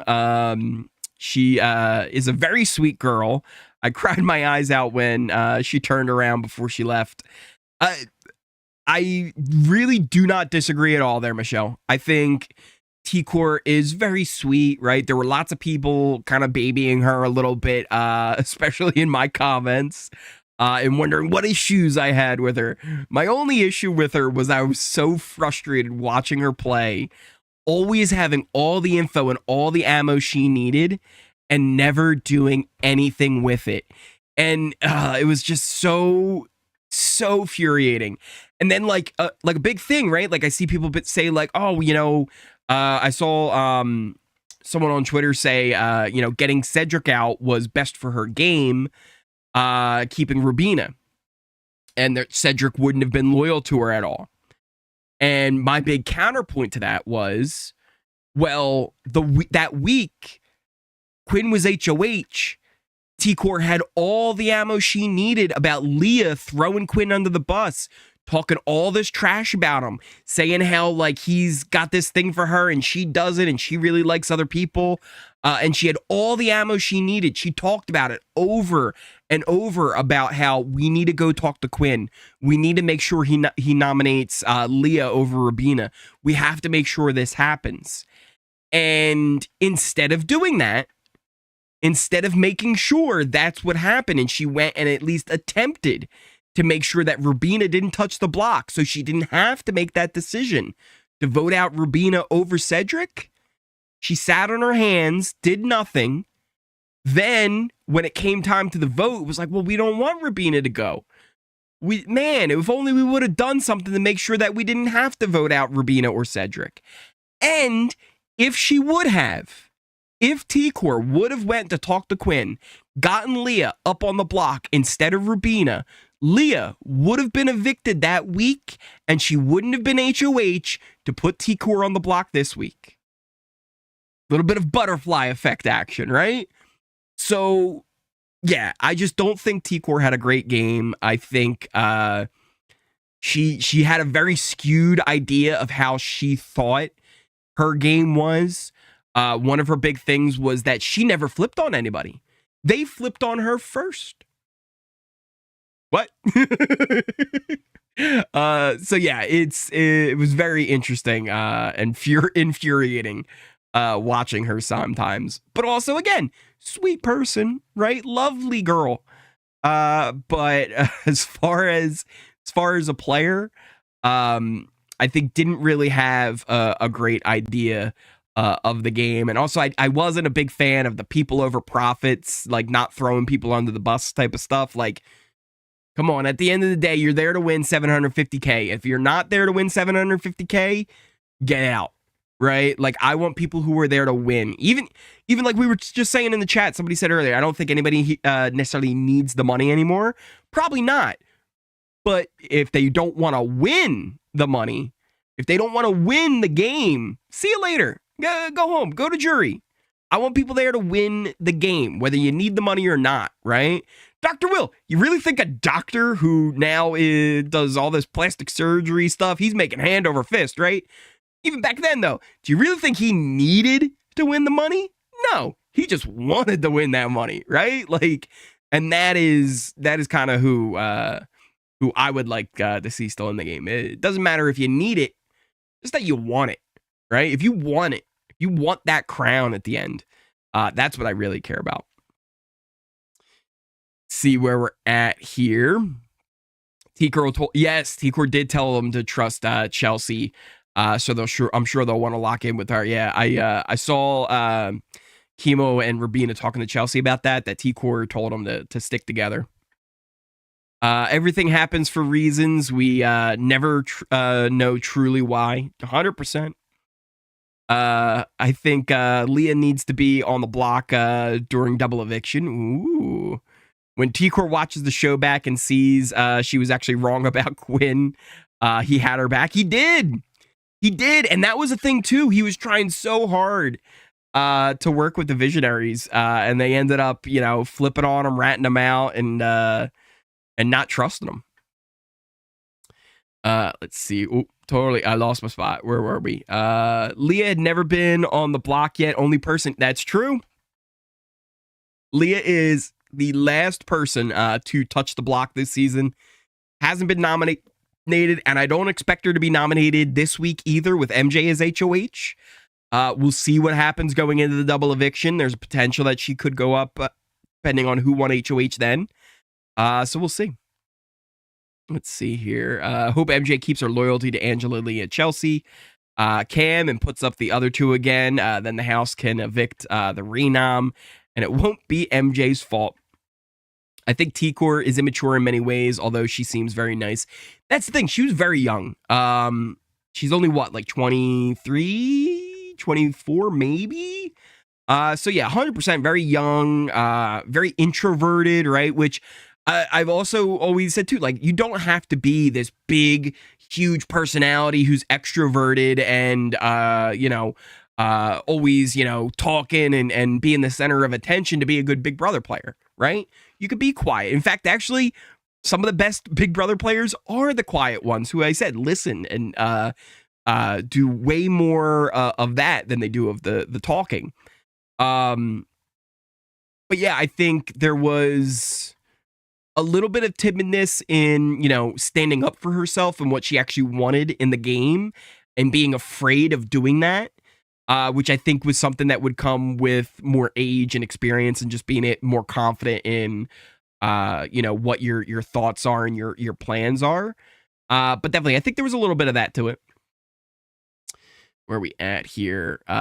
Derrick would be good. I think Derrick would be a good host for the round table. I just don't know if he's got that entertainment value, right? Like, does he bring that fun, right? I don't know. And I kind of want a little bit of that in there, right? Derrick's great with all the stuff he does. He does like true crime podcasts and all that stuff too.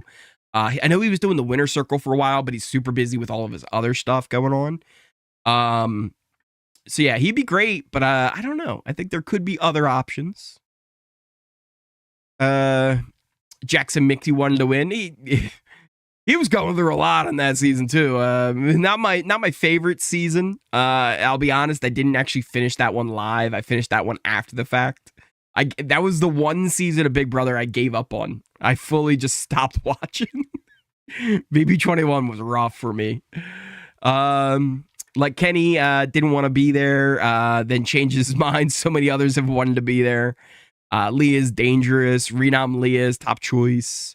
a lone wolf and doesn't have an alliance up until recently with Angela. 100%, right? Leah's been a full-on floater, right? Like almost the perfect definition of a floater's game, going from one side to the other, wherever has the power, and having no real like true alliance. Who's that coming on in here? We had Tammy coming on with a $5 super chat. Thanks so much for that. I appreciate it. Let's see if there was a actual message to it. Was there? No, it was just a good old support. I appreciate that, Tammy. Thank you so much. Where were we? Will Ainsley throw a wicked twist that will affect noms? Maybe. Potentially. One of my theories right now is Ainsley has come back. She's red. She is evil. She wants to, test humanity or whatever, or break humanity's spirit. I think, and somebody threw out BB Comics. I think it might be kind of interesting if Chenbot comes on into the house to fight Ainsley, right? Now that Ainsley's evil, they do BB Comics because he needs to recruit the houseguests as superheroes to fight the evil Ainsley. And I think that could be the storyline headed into this week. So we'll see if that takes place. Catching up my first live stream. Woo woo. Well, welcome on in. I appreciate it. I see MJ or Chelsea can win out. They need to win out. I think, yeah, there's definitely some players who need to be careful depending on who wins HOH these next couple of weeks. There's no one that's ever like 100% safe, right? I think MJ is someone who needs to worry if she doesn't win HOH or vetoes in these next few weeks. I think Chelsea needs to worry about that. I think Leah needs to worry about that. I think Cam needs to worry about that. Obviously, Chemo and Rubina and even Angela all need to worry about that too. I don't think there's anyone like right now it's like they're safe, right? Like they're going to be good. And that's fun, right? Like this season has been so unpredictable. And even now, once we're getting down to these low numbers, it's even becoming a little bit more unpredictable still, because there's so many different ways things can go depending on who wins, because it's lots of duos and people who are playing in maybe at most a trio. And it's really a very dynamic game, and I absolutely love it. He's got this all figured out. The whole Chenbot thing. That's what I'm thinking. I think that might be the way it goes. I don't know. That's just my guess. If I was to, put my stroke of pen on there on how the rest of the script goes, that's what I would be doing. Let's see where we're at here. Wish we could get a Vanessa back on the show. Vanessa's someone too I don't think would be a terrible host for the roundtable. I don't know if she's got the personality for it, right? Like on that same level as Dan, where it's like, listen, or not Dan, Derrick, where it's like, they get the game, they understand it, but like, can they make it fun, right? Whereas I think like Dan would make it fun. I think Danielle would make it fun. I think Janelle would make it fun. I think there's a lot of really good options. Brittany would be another great option as well. I think there's lots of good ones. There's lots of good ones. I wouldn't be mad at Vanessa. Vanessa was BB17. She was the poker player, blonde, cried a lot, but she was a very good player. Very good player. I feel like they really want a BB winner to host the roundtable. That's the thing too. I think they want a winner, but it's like, man, I think the only winner that I'd be like 100% behind probably is Dan. Right? Like, I don't think there's anyone else that I'd be like, yeah, they should be the one to host it. And it's tough, right? Because again, like I do like the idea of someone who's been on the jury as well. And there's not many people who can say that, right? So Will was kind of a unique little unicorn where he was kind of perfect for the whole job. But yeah, doesn't want to do it anymore. It's kind of a shame. I think MJ could be in trouble next week going into double eviction since she can't play. 100%. I think her, Chelsea, and Cam are in a lot of trouble heading into the double eviction. Frankie would make it fun. Derrick has no personality. Watch it be Nicole or somebody. Plot twist, it'll be Steve. Vaguely remember her. Cody wouldn't be a bad one, right? I think Cody could be good. I think I actually think also someone who's super underrated. I feel like a lot of people like to give Derrick the credit for the All-Stars win. But Cody was just as important in the BB16 season for Derrick. And Cody was still the one who had to do what he needed to do in the game, right? Like, even though like there was a lot of pre-gaming and stuff like that, which it's just a thing. All-Stars are going to have pre-gaming. You can't get around it. But at the end of the day, he still had to be the one to like be in there and make the decisions and get people to trust him and not give them doubts about himself. And he never hit the block that entire season. He played a perfect game. Literally never was in danger. Then in the final three, he wins the final three HOH. So he literally never had a chance to go home. Literally never. There was never a moment where they could say, yeah, let's vote Cody out. He never gave them the opportunity. And part of that was them never taking the opportunity, even when he didn't win, because of his social game. So I think he's actually one of the most underrated players.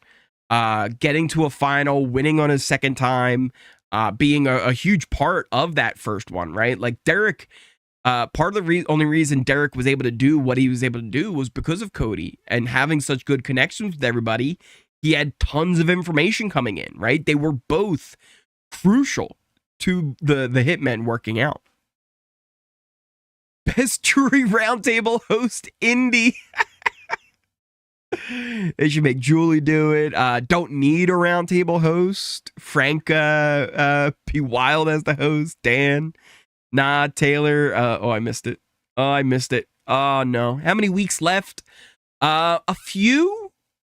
How many do we got left? I believe it's 6, right? Or no, not 6. It is 1, 2, 3,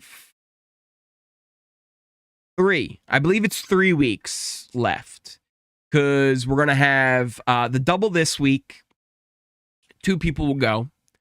Then we'll have 2 more regular weeks. And then that last week, the final is on that Sunday. So we'll have, what now? 1, 2, 3 more Thursday episodes. And then Sunday is the eviction. We're coming on it fast here. We're in the home stretch. I really hope it's not Rachel with that annoying winning voice. Nobody gets between me and my round table. I'm not a super Cody fan, but I think he would be good. Tiffany would be a fun host. I think Tiffany would be good. What a good call MJ made when she stayed over Chelsea's Bible. When she walked over Chelsea's Bible when she was stressed about the cot situation, Chelsea should have read it and said a prayer and went to sleep. Paul could walk into the house from his childhood home so easy. I think Cody would talk about himself the whole time. Let's see. Kara, you got a good point. Where's Kara? I think Cody would talk about himself a little bit. Cody sucked at Traitors. He was really bad at Traitors. Yeah, that is 100% true, Morrow. I didn't even recognize Will anymore with all of his bow ties. Cody had to win stuff as well. I think it's going to be hard to get Mackenzie out because she wins when she needs to, and she does good under pressure. 100%. When she's got that blue power suit on, when she's wearing that blue powder suit, don't mess with MJ. She's winning. Angela has the lucky Vito shirt, the lucky striped Vito shirt. MJ has the blue power suit. That is her go-to. Neither Cody, please. Cody was a great player on both seasons. People just like to be bitter instead of actually looking at the gameplay, even as us viewers. 3 weeks left. It's crazy. We're in that final stretch. Final stretch, man. It's been a wild ride. I hope the show more out of the jury house. Oh, I hope they show more of the jury house this year. Absolutely, yeah. I definitely want to see some more jury segments in the next couple of weeks. Tiffany would be great, not Paul. Dan would be great. Bro, Paul would be a fun host. All about friendship, baby. Also glad MJ didn't look to her own alliance to win HOH to secure immunity. Yeah, Cody was awful at Traitors. Let's see here. It should be Tyler. He knows how it feels to play the best game and still lose the jury vote. He'd know what to bring up to the jurors. I think Tyler wouldn't be bad. I think it wouldn't be bad. He might be a little too laid back. He's fun, but he might be a little too laid back for it. I want somebody with more of a dominant personality, right? Somebody who can like really take charge. Who do we have coming on in here? Let's see. Oh, there was a couple of things I missed here. All right, so we had Jefferson coming on in with a super chat. This is why I love Ori. Facts, gameplay-based commentary, and touches on social issues, while others continually whine and put feeds in jeopardy. Jefferson, I appreciate that, because that was 100% the type of vibe I go for here, right? Where it's like, listen, Big Brother is a social experiment, right? Is that really the main purpose of the game? No. But there is a fun mixing pot of people that are going to house, and you always get like those weird things that happen, right? And, it's kind of unavoidable when we have to talk about them. Hopefully they're not terrible things that have happened. Luckily, this season's been very good with that, and I'm very happy with how unproblematic it's been. But I definitely try and look at everybody fairly, right? Like, even if I don't like a person necessarily as a player, I try and look at their game through other people's eyes. I try and put myself in their position when I'm thinking about the moves they should make. And I also even try and think of the limited info they have, right? Like, one thing that I feel like us as fans always, keep forgetting is like, these house guests don't see all the convos that we do, right? They aren't getting all the information from everybody. They're not sure what info is actually real and what isn't. And I try and take that into account when I think about their logic and think about their decisions as well. I another big thing I always think is, even if you disagree with what I think, I actually almost prefer it, right? I almost like when the people who watch the channel have a different opinion than me. And there's been times that I've disagreed, and I will never just like bow down and change my mind. And I encourage you guys to disagree with my opinions, because I think it leads to more interesting conversations. And even if we don't agree at the end of that conversation, maybe we come away with a better understanding of each other's positions. And I feel like when you go around looking to have those good convos about Big Brother, it can be very hard depending on where you go. Because some people, they don't exactly encourage those type of debates, and it gets very toxic. Where here, like, at the end of the day, we all love Big Brother, right? One of the things I always said about like football, right? At the end of the day, it's like, listen, I'm an Eagles fan. I hate the Cowboys, right? I hate Cowboys fans. But at the end of the day, I know that we both love the same thing. We love football, right? So it's like, do I really hate them that much? Do I really hate them that much? Absolutely. I hate the Cowboys. But yeah, it's one of those things where I think even if we disagree on things, at the end of the day, we're disagreeing on something we both love. We both have a passion for. And I love those good conversations. Let's see where we're at here. Totally missed. Was there anything else? Yes, there was another one. Lady J came in with a super chat. Ori, can you explain how doubles evictions work? This is always something I forget too, and hold me accountable to this, guys. Sometimes when I talk about Big Brother, I just assume everybody's been watching since season 2, like I have, and they all know everything that's going down. So a double eviction if you are a new fan to the series or you haven't seen a double eviction before, get ready. Double evictions are 1 week of Big Brother all crammed into one night. So double eviction, we will start with the very first eviction of the week. So right now it looks like it will be Chemo versus Angela, depending on who wins veto and things like that. They'll be up on the block. The house will vote one of them out. After that, we go right into an HOH competition live on the episode. There will be an HOH from that comp. They will then have hardly any time to nominate 2 house guests to go up on the block. We will then have the veto live on the episode. The veto holder will then have limited time to make a decision on who they take down from the block. Will there be a replacement nominee? And then they just have moments to decide who to evict second. 2 people will be walking out the door on Thursday's episode. We'll have 2 evictions, an HOH, and a veto competition all in one episode. It's one of the best episodes of the season. Every single year is when they do the double evictions. It is so much fun. Do you remember the scrambles they kind of had there towards the end of the battle back arena? Well, not the battle back, the BBAI arena. How they would like scramble for the votes. Imagine that right after the HOH for noms, and then right after the veto, and then right after the veto is used for the vote. So you're getting all these people going in different rooms trying to figure out what they're doing real quick. I actually always say this as well. Double evictions are almost a 2-part episode. You have the double eviction, and then you have the following Sunday episode where you get to see all the extra little conversations you missed because they're happening live and like they're whispering and you're trying to figure out what's going on. There's been some very shocking double evictions throughout the years. Some of the greatest moments in Big Brother history were all double eviction moments. Whether it is the clown shoe with Jeff, we talked about him losing the double eviction because he was throwing all the balls out of the pit and his clown shoe went flying out with it. Whether it was the shocking one on BB15 where they voted out Judd and all of us were like, wait a minute, they're going for Judd?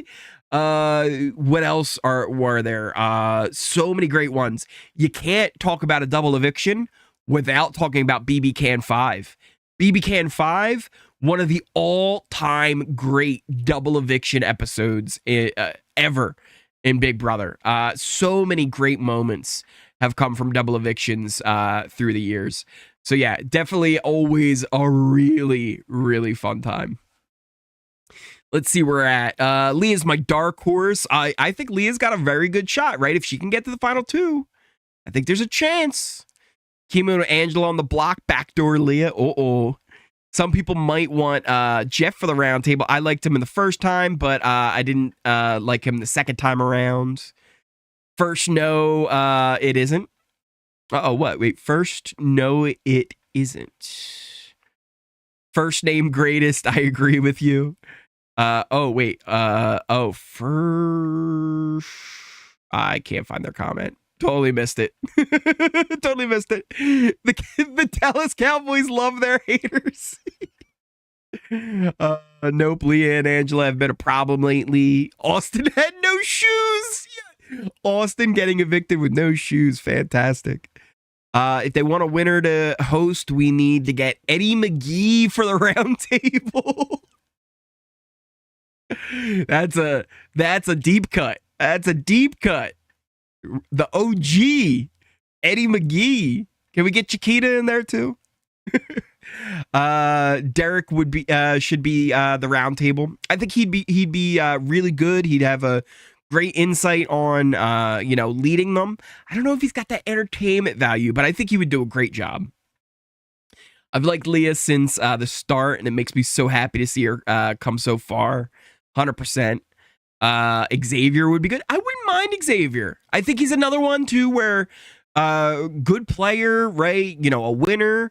But doesn't he have that entertainment value? I'm not 100% sure on that, right? Where he's a great guy, but is he gonna bring that extra that I kind of want from the host? I don't know, but I think he would do a good job. Go after Angela in a backdoor because she's so sneaky. I think Leah is going to be backdoored since she's better competition threat for MJ, Cam, and Chelsea. Maybe, but the big thing is I don't think MJ wants to put Leah up because of jury management stuff, right? She wants to be able to count on Leah's vote if she gets to the end. If she can't count on Leah's vote in the end, she's really struggling to win there, no matter who she's against in the final two. So I don't think MJ wants to do that. What happened? I thought he tweeted he was doing the roundtable. Who's that? If you're talking about Will, Dr. Will has tweeted, and it's been confirmed. I think they even did like a Variety article on it or whatever. He will not be hosting the roundtable this year. He's bowing out, so we don't know who's going to be hosting the roundtable this year. Dang, the first time I super chat, my Cowboys get dragged. Oh no, Jefferson.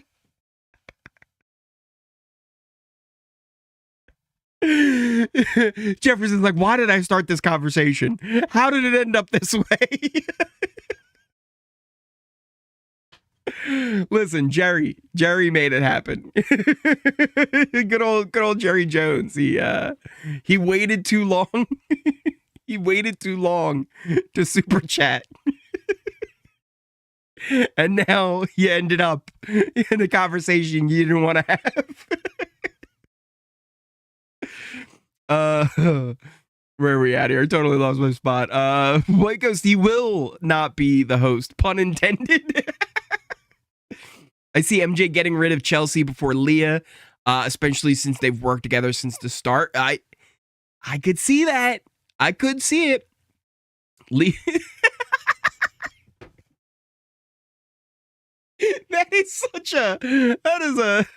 That's quite a thing that Leah makes happen. Makes your butt itch with her constant monotone stories about herself. They were talking about that a lot last night too, about how Leah's always making it about herself. Let's see. Don't remember the number specifically. If I figure it out, I'll get back to you. Oh, what's that number? I missed it.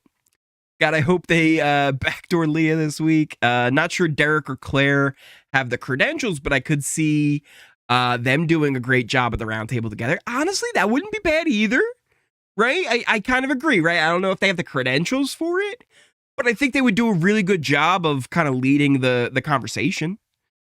I also really do kind of like the idea of a duo. I don't know why, but I kind of like the idea of dual moderators in there. I don't know why.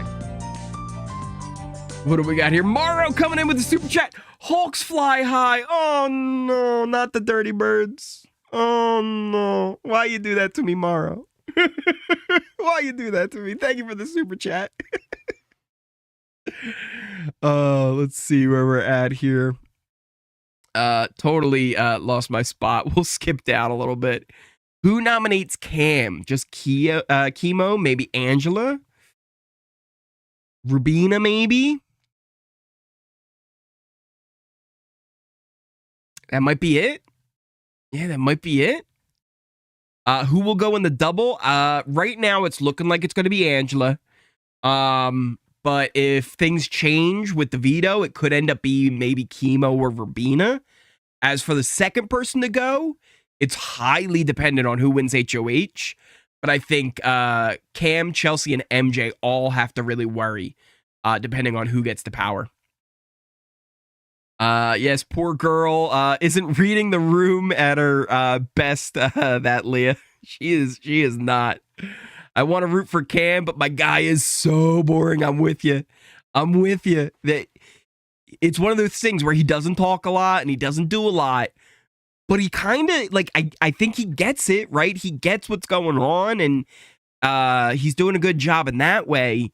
But yeah, he's so boring.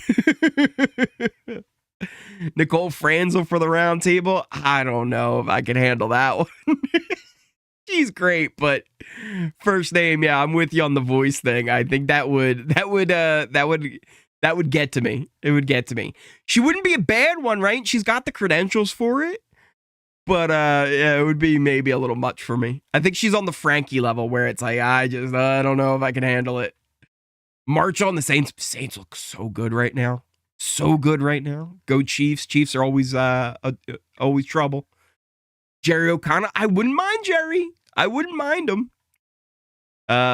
Jason and Danielle. Oh man, Jason and Danielle would be fantastic if they got both of them. Or he's the only Eagles fan I like. I love to hear that. I love to hear that. Cam doesn't work anyone. He gets petted and served drinks by all the maidens in the house. Any celebrity BB options? Ross. Ross wouldn't be terrible. I wouldn't mind Ross. I think he's a fan of the game, right? So he would do pretty well, I think. I think he gets the game. Is he a perfect option? Probably not, but he could work. I threw out Meta World Peace earlier. Meta World Peace as the host. Go Glenn. Never mind, we suck. What happened? What did I miss? Evangelist survives and wins the double eviction. It's Chelsea and Cam backdoor Mackenzie. Ooh. Tiffany and Derrick do the round table together. That would be fun. Go Hawks. Evil Dick for the round table. My goodness. My goodness. Would that be a wild one? Nicole and Rachel to co-host and make all of our ears bleed. I like Ross. Red. Oh my goodness. Here's the thing. I don't want to talk too bad about Red. There might have been a time where, people, weren't answering emails, right? I was sending some emails to try and do some cool stuff, and people weren't answering emails. So I might have stepped out, and I might have tried reaching out on my own, and there might have only been one person who ever actually responded. There might have only been one person who ever actually responded to a message I sent. So I don't want to talk too badly about that person. Because they were at least kind enough to answer a message. Should they be the roundtable host for that? Absolutely not. But at least they answered a message, which was nice. All the dogs in the neighborhood would be howling at the two. Yo, shout out to the dogs of the crib. Bigs up to Leah for never being nominated. 100%. Great job from her, especially being someone who never really had strong, big alliances she was in and always just kind of floating and maneuvering. Really great job from her. MJ and Cam have become extremely close lately. They have. I just don't think Cam would necessarily choose MJ over Chelsea, but I think he also can see and acknowledge that Chelsea beats him in a final two. So there is always that actual chance that he might actually choose MJ over Chelsea. Who won HOH? MJ did. I think Cam is riding a good ride, protected by all the girls. If he is there in the end, he may have a chance. I think he put a new spin on laying low. 100%, right? It's not a flashy game. It's not an exciting game. But it is effective. I'm going to change the subject. I'm so sad about the challenge this week. So yeah, you know what? Let's wrap things up here by talking about the challenge. And I also wanted to talk about a couple of other things that are coming up, especially even this week. So first off, the challenge. Let me see. Do I have a way I can pull up something real quick here so that we have at least a visual? A little visual aid for people who are watching. Let's see.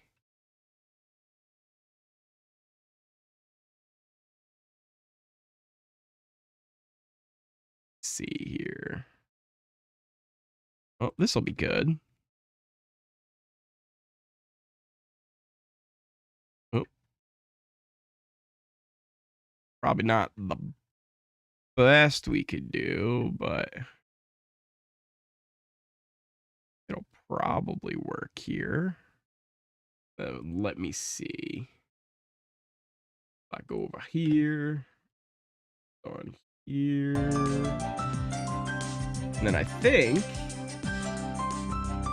there we go. Look at that. Look at that. We got a challenge 40 graphic up that quick. What do we got coming on in here?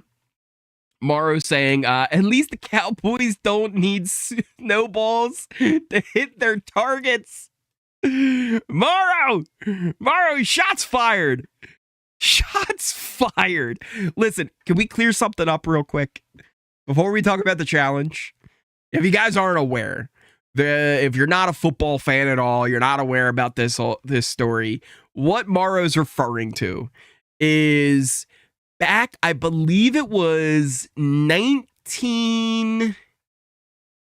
want to say 64, 63. It was the year, funny enough, that O.J. Simpson was being drafted into the NFL.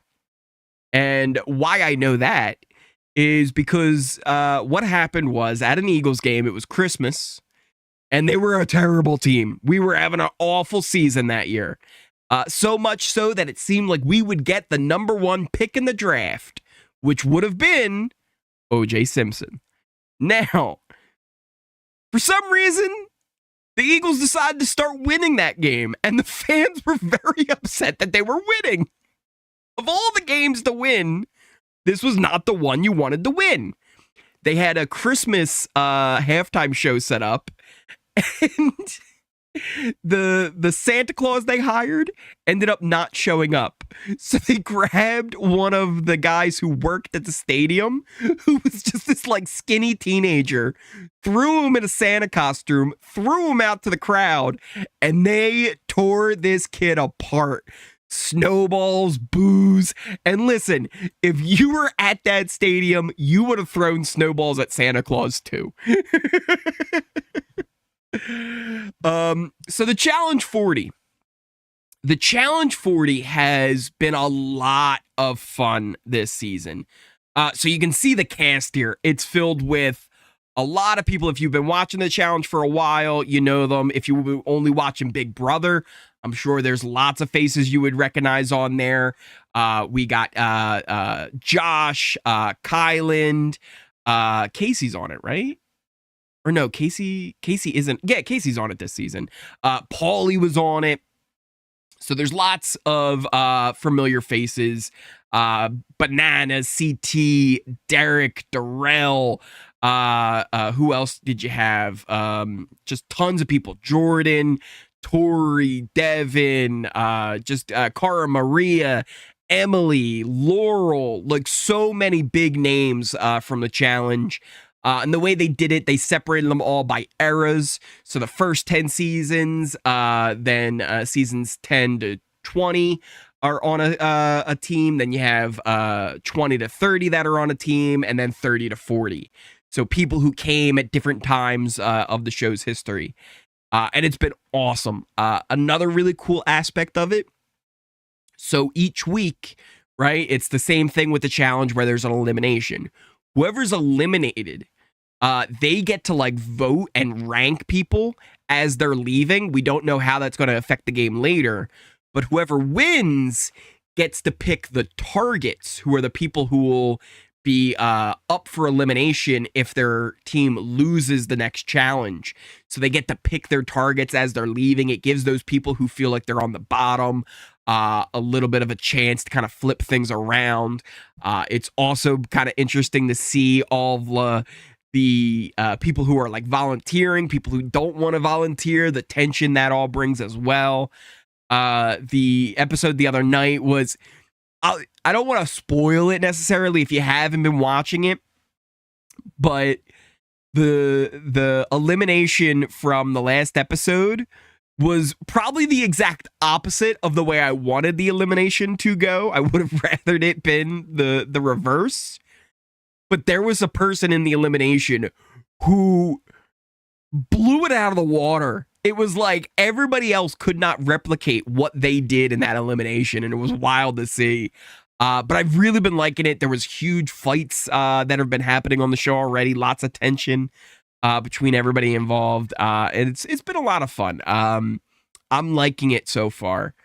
But yeah, definitely a fun season. One of the things I like about the challenge too, and it's something that you can't really get to work on other shows, right? We talked about All-Stars, BB All-Stars, where there was a lot of pre-gaming and it just kind of was a thing you can't get away with. With the challenge, it's kind of built into the show to pre-game things. These seasons have been going on for so long and the cast is always rotating, but you get the same characters coming back all the time. You get these season-long rivalries that have developed over years, like with Laura and Cara Maria. And that kind of stuff, it works with the challenge because it's kind of ingrained in what the challenge is. A big conversation that was happening on the last episode was the Vacation Alliance, where it's a bunch of people on the cast who all are friends outside of the show. They go on vacations together, and it's interesting to see that dynamic in the show, along with all of the other things that are going on during the game. So it's been fun. I've really enjoyed it. So if you haven't checked out the new seasons of the challenge, I highly recommend it. I think it's been really good so far. But yeah, I love that season when Bananas and West pregame and decide to finally work together, right? And that's the thing too, where does that really sound great if they didn't have this long history of being like opposites and just complete rivals? Absolutely not. But like, because they were that for so long and they pregame to be like, yeah, let's finally work together, it was fun. And it was like, yo, wait, this is awesome, right? I'm into this. I want to see it happen. But definitely so much fun. Unnecessary information I know about Leah, how she cleans her nose. Oh yeah. She you know, there might have been a reason why I call MJ Dr. MJ Kirby and Leah is Leah Boogie. Her Invisalign braces, and the worst one, she's I don't think she's like that bad, right? I think she likes a guys with a little bit of meat on the bones, you know? You got a little bit of meat. I actually like Josh in the challenge. I kind of agree, Morrow, right? Like, Josh is somebody who always was like, oh man, Josh is, oh boy. And even on the beginning seasons of the challenge, it was like, oh man, this guy is something else. He was always kind of, scared to go in. He's still always a little scared to go in as well. But I do like him a little bit more. It was one of the more recent seasons. I was like, am I a Josh fan? Like, all of a sudden, I'm like, wait a minute, Josh is actually playing pretty smart here. He's kind of got a good idea on what needs to happen. And I was really impressed with that. History of rivalries is fun, but there's too much history of being friends. 100%, Lou, right? We need them to really focus in on the rivalries more. It's why, like, the best seasons are rivals, exes, right? Like, those are always the ones that get the most fun drama, is when you force people to be on a team with people they don't really like, and it's definitely a lot more fun that way.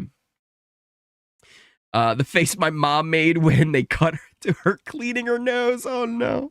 I wish they would have done that in BB more, have returning players often rivalries and siblings. Maybe have higher ratings, and maybe the house guests would be less sensitive. Potentially. Also, on the ratings thing, I want to talk about that. Here, real quick, we'll throw back up our BB thing. I've seen a lot of people, like, in the comments, they'll mention, like, oh, BB's not doing well in the ratings. And, like, I don't want to be like, I'm an expert in ratings, because I'm not. I do have some experience in the field, and I think I have a little bit of an understanding of how the business actually works and what kind of ratings are important. And right now, BB this season, they're averaging somewhere around 3 million.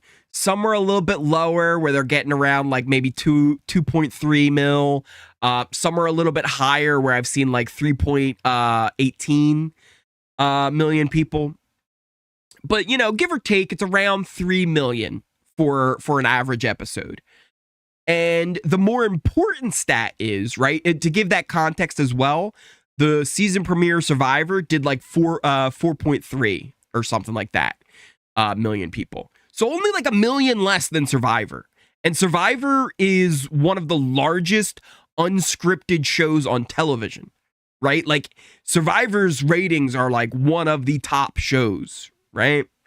So right now, Big Brother's only about like 1 million less than them. It also is winning its time slots 2 out of the 3 nights it's on. On Thursdays, it's the highest rated show in its time slot. On Sundays, it's the highest rated show on its time slot. The only one it loses is on Wednesday nights. America's Got Talent is on at the same time as Big Brother. America's Got Talent will get about 4 million people. The BB episode still gets about 3 million.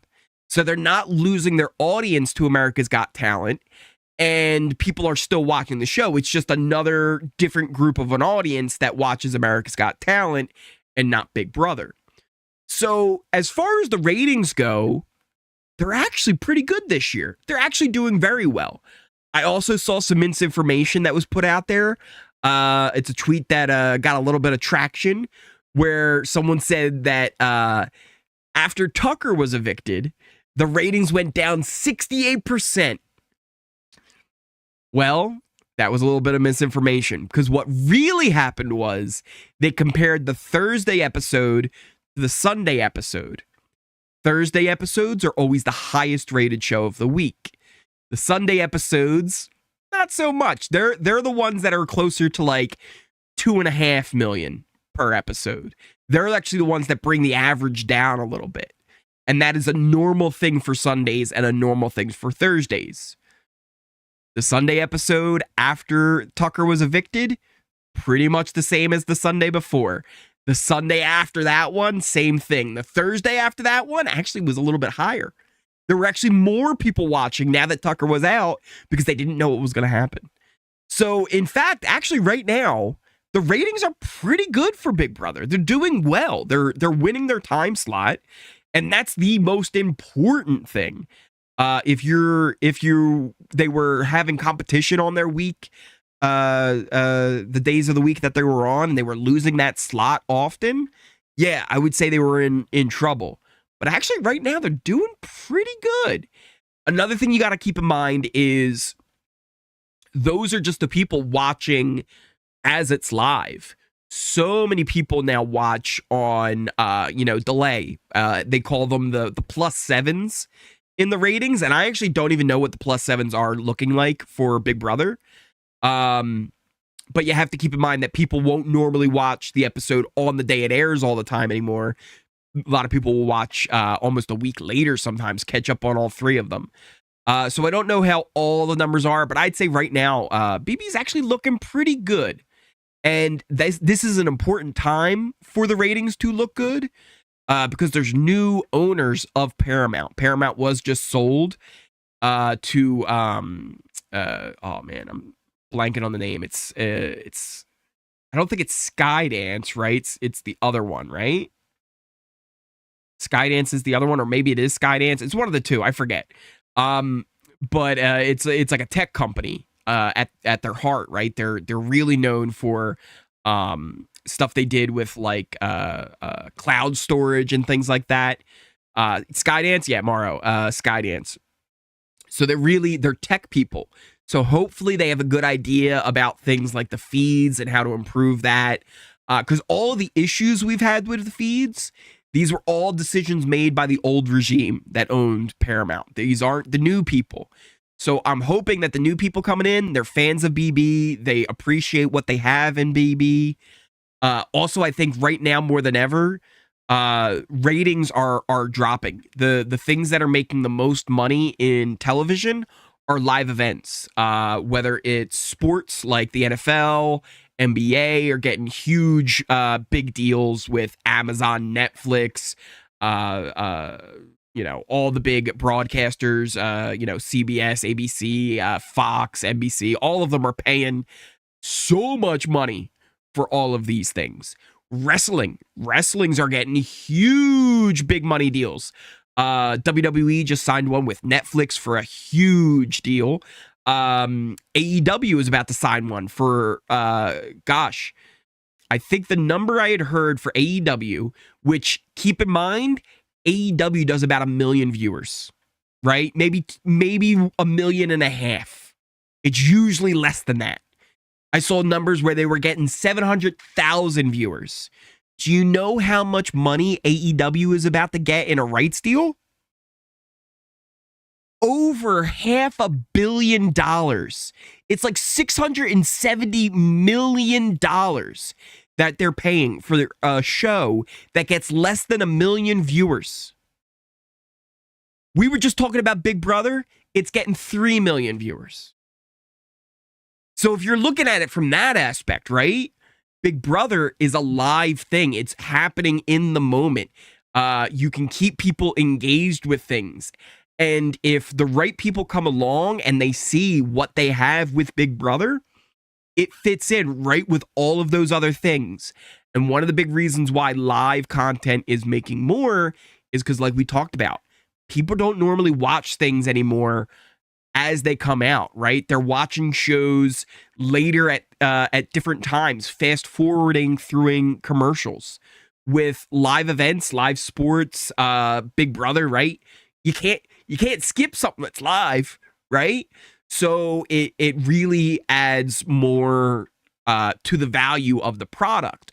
So if they really focus in on that, Big Brother is the show that should be getting all the support behind it. They should be pushing it to the moon because it's one of their most valuable products that they still have right now with the kind of landscape that is going on in television today. So it's going to be interesting to see how that all plays out. But again, this is the wacky, goofy Ori over here talking. What do I know? New ownership is going to slash the budgets, but that's the thing, though. Will they slash the budgets if it's making like 3 million viewers an episode ish? Maybe not. They might actually see that and go, you know what? Let's slash the budgets of these big budget, sitcoms, right? Like, they might be getting some views here and there, but they cost a lot of money. Let's cut back on some of those. Let's put more money into Big Brother, which already doesn't cost that much. But it could be the opposite, where they see like, hey, it actually doesn't cost that much. It's getting viewers. Let's cut their budget back a little bit because it will still get viewers even if we cut their budget back. Could go either way. 100% could go either way.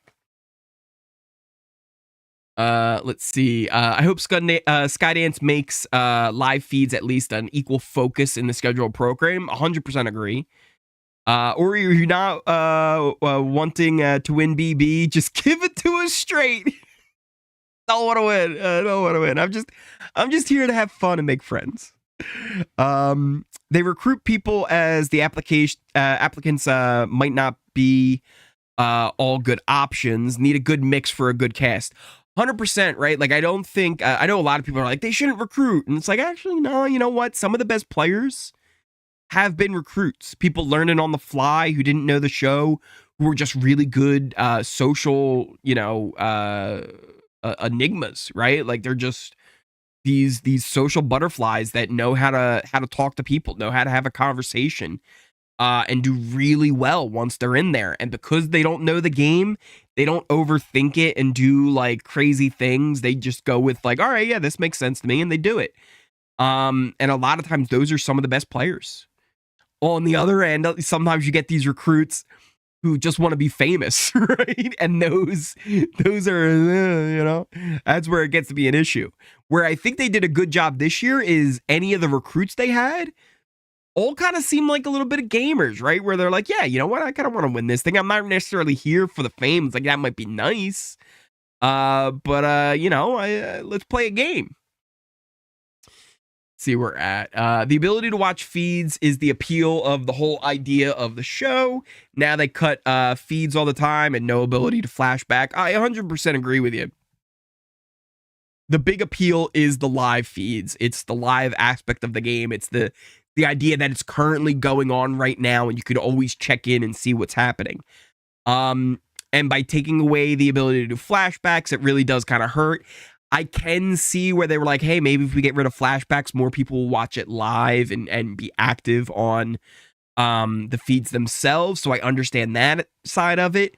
But there's lots of decisions they made that really hurt. For example, like one of my biggest issues with the feeds right now is if you watch on Paramount Plus with no ads that you pay for, the video quality is so much worse for me than it is on Pluto TV, which is the free option where you get to watch, but it also have ads.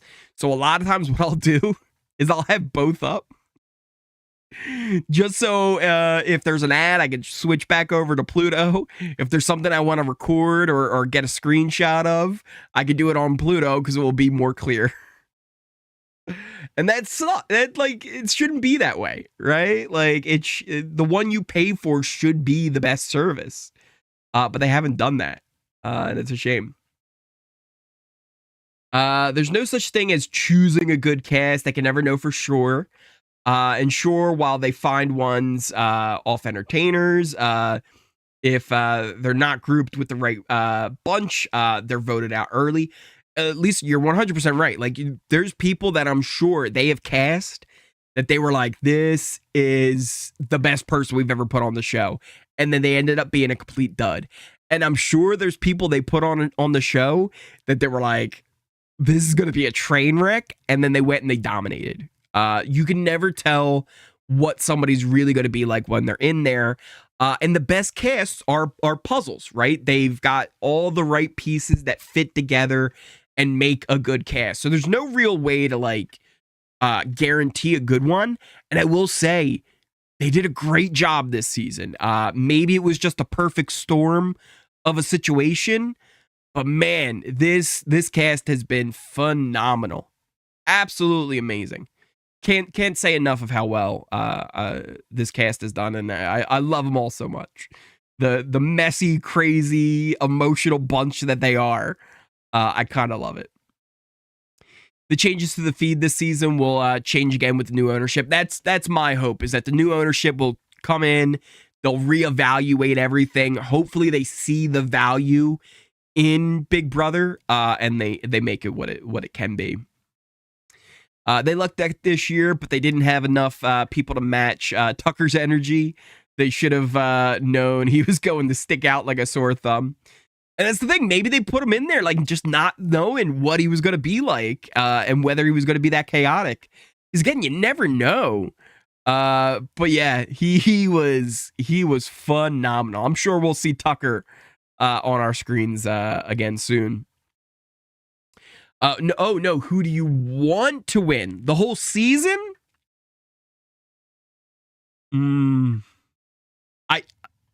I was very much on, I want Chelsea to win. I feel like she's come down a little bit in my book, just a little bit. And I'm kind of on board with Angela winning. I know. I can't believe I'm saying that. I can't believe I'm saying that. But I'm kind of on board with it.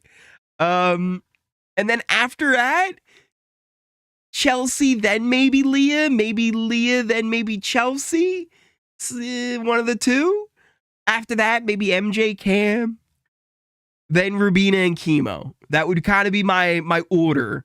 But also, at this point, I don't think there's anybody that could win that I wouldn't enjoy. Right? I think if Chemo and Rubina somehow get to the end, unless they like won against Chelsea when they shouldn't, or they beat Leah when they shouldn't, or something like that, then I would be like, that kind of stinks.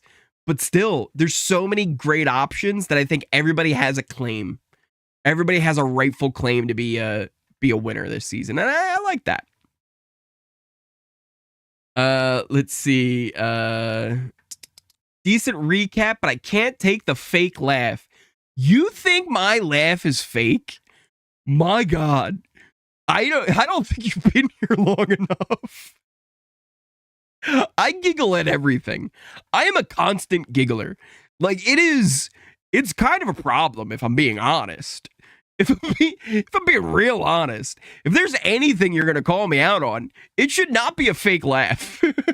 This is genuine, 100%. Because here's the thing, I find myself hilarious. I'm gonna be honest with you guys. I think I'm a pretty funny guy. I make myself laugh, and hopefully it makes you laugh sometimes. And if it doesn't, kind of hurts my feelings. I like to think like it goes actually a little bit to Survivor. One of the guys on there this season, he was like, "Yeah, I care so much about what people think." Me, I like to think I don't care what people think, and for the most part, I don't. But every so often, I care so much what people think. But hey, you know, I'm just faking that laugh. I'm not doing that. Not doing that because I actually think it's funny what I just said. Totally never. Let's see where we're at here. Totally lost my spot. Let's see. I was really mad they hadn't been showing HOH comps after the show on Thursdays. That's the whole point. Yeah, for the most part, I understand why they weren't doing it in the beginning of the season because of the AI arena. It would have been too much to break that down, set up the HOH, do that all in the episode with the time allotted. So I understood why. And then a lot of them, like, they just don't have the time for it. Like this one, for example, they showed on Thursday. They got to start it, but they didn't really have the time to finish it. It was always something that would have to end after the episode. With the other one, I also get why that one didn't get shown because of the whole, like, Janky World twist, and they wanted to kind of get that going, and then there was a lot of setup where they kind of had to build their own competition. They had bags they had to pack, so it was one of those things where it was down for so long, and then I don't think they also thought the competition would go that long, so that's why we didn't end up seeing it. I think they all thought they were going to drop within like half an hour. I don't think for a minute did they think that that s'more holding the marshmallow up comp. I don't think for a minute they thought that was going to go 10 hours. I don't think they had any idea that the Houseguests were going to pull that out of them. So that's why we ended up not seeing it. But I agree. I do love when we do get to see it. The cast is because they have a lot of different types that they're looking for. I'm convinced they all have personality tests that the show they are narcissists. So that's the thing. They do like psych evals. I always wonder, like, man, how did Angela pass that psych eval? Like, I'm not sure. If they had any functional brains, they'd allow us Canadians to watch the feeds. 100%. I don't know why they don't. I think it's just that the stuff with all the contracts and you know, you had Big Brother Canada and stuff like that. Same thing with Big Brother Canada. If they were able to get Americans on board with Big Brother Canada, it would still be a show. It would still be a show today if they had a way for Americans to watch it. Without going with secret don't tell Derrick or Kenney links. Cutting the feeds, that is a personal attack I will not stand. My point is I don't think they will cut it, but instead they will invest in it. That's what I'm hopeful for, is that the new owners invest in the show and try and see it thrive more. Where are we at? Totally lost my spot. We'll skip on down. It's a real laugh. Live for the live for the Ori laugh. It's a problem. Ori is a future small Santa in training. Morrow, I got news for you. I got news for you. I've already worked with Mr. Chris Kringle. Me and Mr. Kringle, we're good acquaintances. I might have been on his team for a while. You know, he's a busy guy, Santa, and you know, I might have did some work for him here and there. You know what's one of the weirdest things in the world? One of the weirdest things in the world is when you got someone's kid sitting on your knee and mom leads in about how much she loves Santa Claus. That is one of the weirdest things in the world. Let me tell you. And you know what else is weird? When you wear glasses, but you forget to wear your contacts that day because you have to wear other glasses. And then they tell you have to read The Night Before Christmas. And you go and you hold the book in front of your face. And it's too far for you to read. So you have to recite A Night Before Christmas from memory.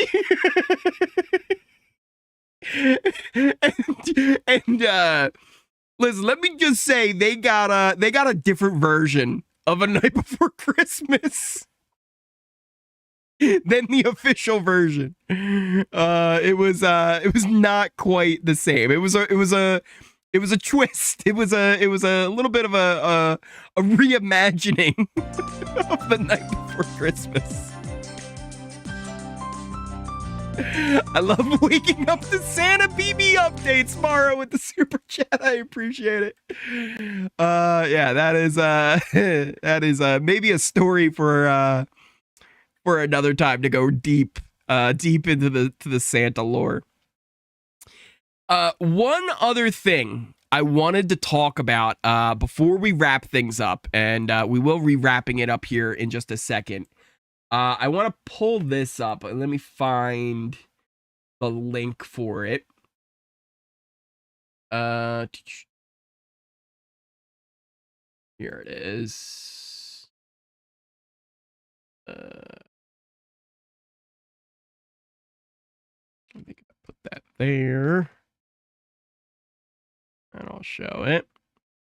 There we go. Apparently I'm not logged in on this browser, but it'll do here. So, Survivor.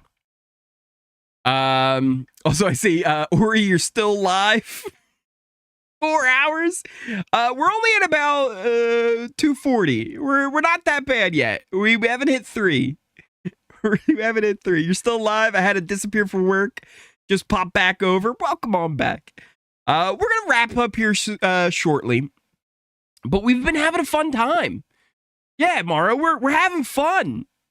It was just like 38 more hours. I will say, here's something I definitely owe. After the season, once the season wraps up, over on Twitch and Kick, we will 100% be doing at least one 12-hour stream after the season's over. I've owed it like before the season. I think I actually owe 2 12-hour streams, if I'm being honest. I should really do a 24 just to make up for it, but I think I might actually pass out. An Ori pressure cooker. Honestly, yeah. It'll be an Ori pressure cooker type of a thing. So that definitely will take place after the season's over. So, what I wanted to talk about here, though, is first off, Survivor premiered on Wednesday. I don't know how you guys are feeling about it. I won't spoil anything that happened because I know there's some people that haven't watched it. I'll be honest, the first time I watched it, Wednesday night as it was airing, I fell asleep. I fell asleep during the episode. I woke up during Tribal. And I don't know if that's a great sign for the season. That said, I did go back and watch the full thing. It wasn't terrible. But here's my problem with Survivor. We mentioned it a little bit earlier. Jeff, I think it's a great host, right? He does a great job. He's knowledgeable about the game, but also like entertaining, and he makes it kind of fun, and he does a really good job of leading us through the show. But I don't like what Survivor is at the moment. This new era Survivor, I'm not a big fan of. I don't like how they keep doing the 3 tribes. I think 6 people on a tribe to start, it's just so unentertaining to me. I want larger tribes, more options. I want things mixed up more, because so many times with these 3 tribes, they won't even have a proper tribe swap before the merge. And it's like, I want more things like that to happen.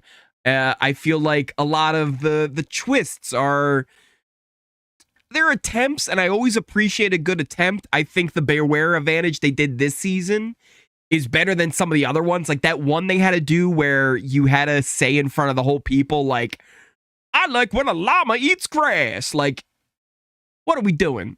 Right? Like, it's stupid. Yeah, what are we doing? But, here's where you can find an idol, but you got to go climb that tree and get the key. Or here's where you can find an idol, but you got to go break open that driftwood down there that has a key, and then you got to go unlock a box, and then you get your idol. I like that. That's fun. But overall, the new era Survivor has really left me feeling kind of empty about it, right? It doesn't inspire me and give me that fizz. What is, though, has been Survivor Australia. Since I've discovered Survivor Australia and started watching that, it is by far the best version of Survivor that we have currently. Their competitions are on another level. They do this one where the best way to describe it, it was a WWE tag team cage match. 2 people from each tribe. They're in the water. They're surrounded by a cage. First one that escapes wins. It was awesome. People are climbing it up. They're hanging on each other. It was fantastic. So many times do they do great competitions like that. Another great one they do is the chase. So they'll have to do laps in the water. At some points there's a lower tide. At some points there's a higher tide. So you get kind of slower in the water or faster in the water. And each tribe starts on opposite sides. Whatever tribe can catch the other tribe wins, and they're all connected. And you can drop off as you go, right? So if somebody can't keep going on, they can unclip, and they can kind of keep going and stuff like that. And it's a fantastic competition. And just in general, I think Survivor Australia does everything better than the American show. The American show feels like a bad show that's disguised as a good show. It's got great visuals. The camera work's awesome. That drone shot they had following the guy running into the forest was awesome. But Survivor Australia, ooh, it is good. On top of that, one of the big things that Survivor US right now is promoting is, season 50. When we do season 50, it's going to be a return. It's going to be an all-star, covering, all the greats, right? You announced that so early, and all it's going to do is pregame. And we talked about how pregaming is inevitable, but you give them 2 years to pregame? Like, it's wild. Survivor Australia said, you're going to do like something special for 50. That's cool. Guess what we're going to do?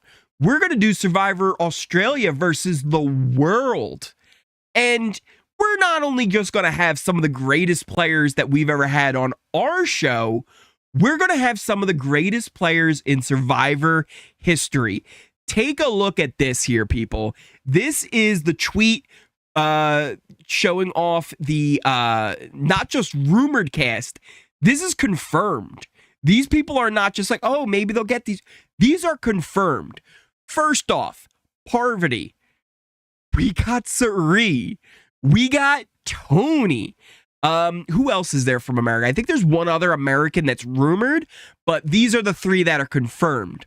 On the Australian side, these 3, let me tell you, if you don't know these 3 on Survivor Australia, you're about to find out. Shoni's awesome. She's chaotic. She's always doing moves. She's a fantastic player. I'm trying to think of like somebody that you could compare her to. Maybe even like an Australian Parvati in a way, right? Like she didn't really do like the flirting with the guys kind of a thing, but she's awesome. She's fantastic. Now, Kirby's awesome. If you don't know Kirby, she's a stud. She is awesome. Now, she was probably my she's from the newest season, and I had 2 players on there that were probably some of my favorite players of all time. Kirby was one of them. And then there's this guy up here, King George, all the way up at the top there. King George is like the Rat King. This guy has an idol tattooed on his chest. He is one of the most fun Survivor players I've ever seen. He's amazing. And this season is going to be wild. I believe they're pretty much getting ready to film right now, or they are filming right now. Either way, it's going to be amazing. And it might be one of the best seasons of Survivors we've had in a very, very, very long time. If you haven't been watching Survivor Australia, I cannot recommend it enough. It is so good. Suri was the perfect person for Traitors. 100%. Suri was great on Traitors. She's always been great on Survivor. So she's gonna be fun. How do you watch Survivor Australia? It's tough. There's only so many ways to do it. I can't even necessarily say those ways here on YouTube because YouTube gets mad at me. But if you're not working for Derrick or Kenney, if you're working for Derrick or Kenney, I can't help you. If you work for Derrick or Kenney, you need to tell me you're working for Derrick or Kenney. But if you're not working for Derrick or Kenney, maybe I can help you out on a way. Maybe I might have some links for you. Hit me up on Twitter or Discord or something like that. I can hook you up. Suri has had her moments already. She has, but it's still, I think it's going to be fun to see her play. Oh my God, is this real? I am going to die of a heart attack right now. Suri and Parvati. Connor, this is 100% real. This is the real deal Holyfield right here. This is confirmed. Suri showed everyone how Traitors should be played, 100%. Yes, I agree about George. He was so good. Well, hey there, Maul. How's it going? Oh my God, you're seeing what we're seeing right here? It is Survivor Australia versus the world is going to be fantastic. I cannot wait for that. Not only that, this is actually going to be coming soon. There's going to be another season of Survivor Australia before this one. They're filming 2 seasons right now this summer. One, I think they've already filmed, and they're going back to what was it called? It's like Challengers versus Goliaths or something. What was it called? I forget. But it's their standard season with like newbies. Then they're filming Australia versus the world. That will be filmed around now or maybe in like a couple of weeks or so. So there's going to be 2 more new seasons of Survivor Australia that are phenomenal. I highly recommend if Champs vs. Challengers, that's what it was. Champs vs. Challengers. And usually what they do with that, like they'll get like people who are like really successful in whatever their field is, right? They might be like a great sports player or a politician, or they've had models, all types of different types of CEOs, right? And then they'll play against like the underdog type people, right? Like it's like, it's the firefighter, or it's like, it's the guy who works on a farm or something, or it's the chick who does yoga, stuff like that, and they'll compete against each other. But just in general, every season of Survivor Australia that I've seen has been fantastic. Every single one. And the only seasons I haven't seen are like the first two like original ones. Those are like the only ones I haven't seen fully. All the other ones, so good. And even I'd say like the last like 5 or 6 of them have been just banger after banger after banger after banger. Each one is so good. If you just want to get a taste of it and you wanted one like fresh, you don't have to worry about like returnees and stuff. The most recent season they did, the one Kirby was on, it's all newbies. It's a fantastic season. Highly recommend it. Can't recommend Survivor Australia enough. No way I'm more excited about Australian Survivor than the season going on right now. I'm 100%. I'm way more excited about Survivor Australia than the current season of Survivor. And that's kind of the convo we're having right here is just, in general, I feel like the Australian version of Survivor is the superior version of Survivor right now. It's the best one. So hyped to see Shoni again. 100%. So hyped. So hyped. Also, I don't know if I'm saying her name right. Probably not. Probably not. She's always been fantastic on all the seasons she's been on. So good. She's always like, she's not afraid to kind of like, you know, do the moves she needs to. She's always thinking strategically. Always has just a great mind for the game. Winners at War. What are your thoughts on Survivor UK, if you want to share? I actually didn't mind Survivor UK. Like, it wasn't great, right? It wasn't like the best season of Survivor I've ever seen. But it was a lot closer to Survivor Australia than it was to Survivor US. And I liked that. I like that they went more towards the Australian Survivor type of game than they went to the American style. It really felt more like a new season of Australia than it did feel more like it was fitting in with the US show. And I really liked it. I liked it a lot. How do you watch Survivor Australia? Well, if you work for Derrick or if you work for Kenney, I can't tell you. But if you're not working for them, and you got to tell me if you're working for them. If you're working for Derrick or Kenney, you got to tell me. If you're not working for them, maybe hit me up on Twitter. Hit me up on Discord. I might have some links for you. But if you're working for Derrick or Kenney, don't ask. But yeah, I kind of liked it. I thought it was pretty good. The UK version. I dug it. I think there's rumored to be someone from the UK version on this new season of Survivor Australia. Someone from the UK is supposed to be on the world team, but I don't know for sure. Survivor Australia is awesome. Love the season with George, Shoni, and Nina. 100% Nina. If you guys don't know, Nina is the daughter of Sandra. So Sandra and Nina, they actually did a season where it was like a blood versus water season. Another great season of Survivor AU. That blood versus water season. Woo-hoo, that was a lot of fun. That one was really good, and Nina is fantastic. She's actually done it a couple of times now. Nina's also on a show I want to check out after BB season's over. Xavier was on it too, The Anonymous. I haven't watched any of it yet, and I thought maybe that would be something we could check out over on Kick. Oh, see that? Lisa's saying it right as I was talking about. You guys watching The Anonymous? Not terrible. I haven't seen it yet. I'm interested in it. And once Big Brother season's over, I want to check it out. Maybe we can even actually do like a full watch party over on Kick. Sometimes we can get away with stuff like that.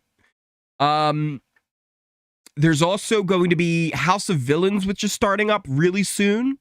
I might not get into it like as it starts because BB's still going to be going on, but I'll probably catch up on it after BB season, and maybe again that might be something we can kind of get away with over on Twitch, on Kick and Twitch, maybe potentially.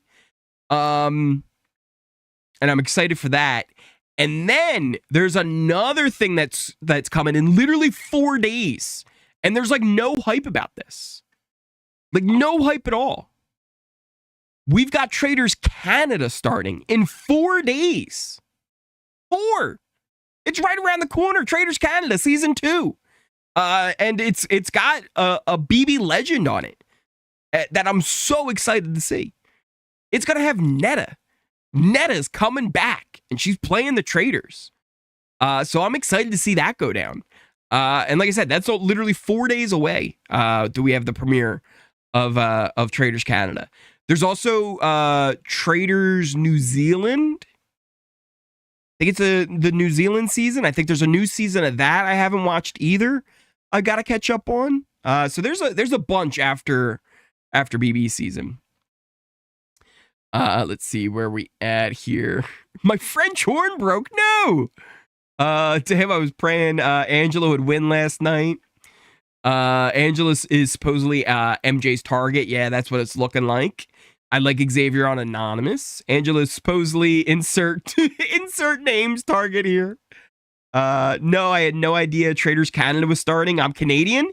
Please, yeah, get on that. It's got Netta. Here, hold on. Let me pull up the cast. Let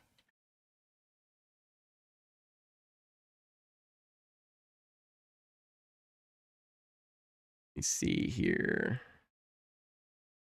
Good picture of it. Yeah, here we go.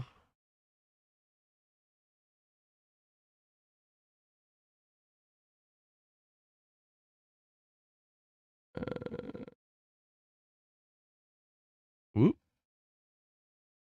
I can zoom in on this. Oh, Reddit's gonna be weird. Oh well.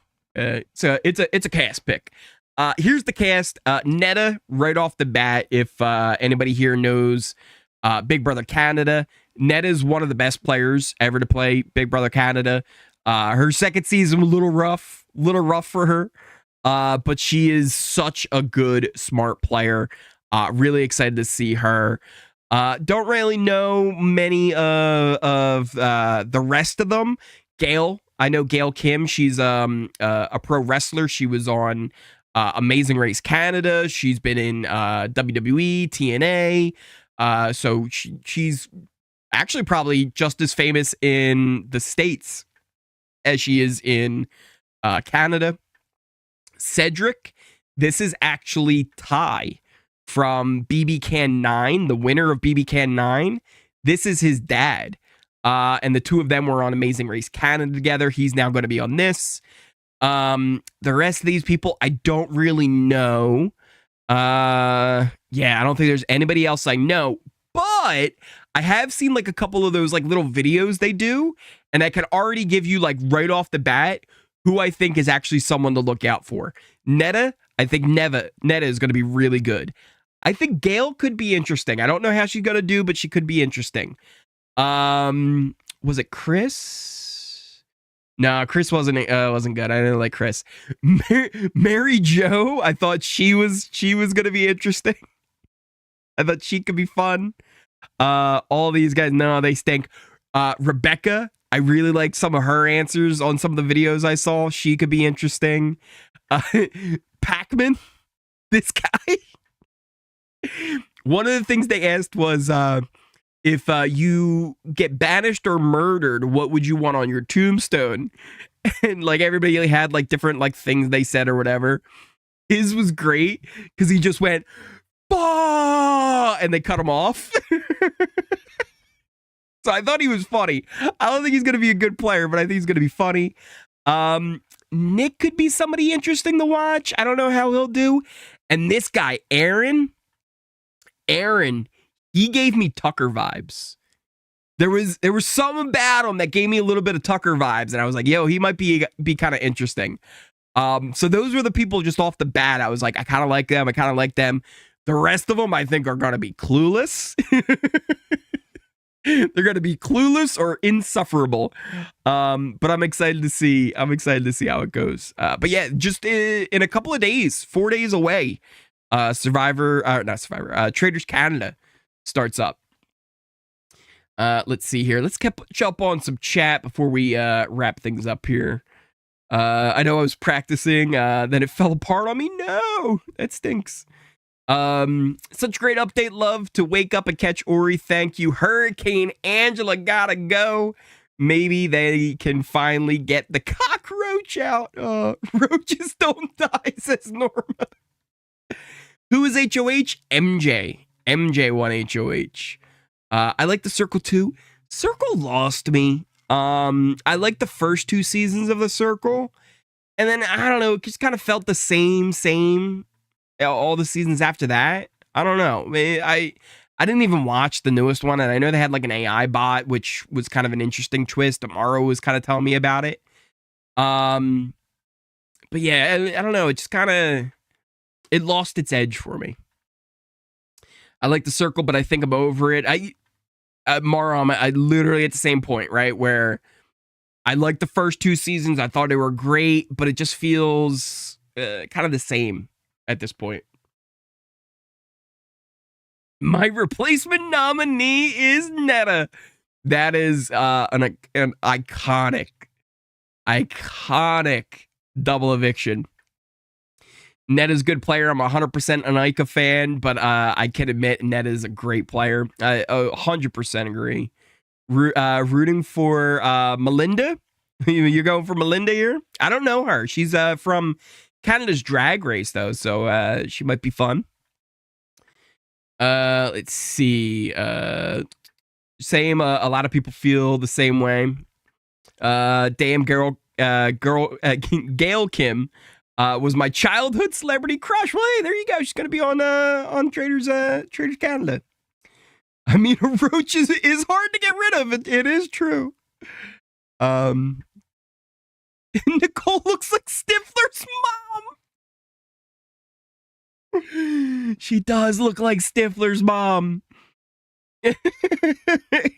I said, who was it? It was, I think Lori and Nicole. I said they're Angela's sisters.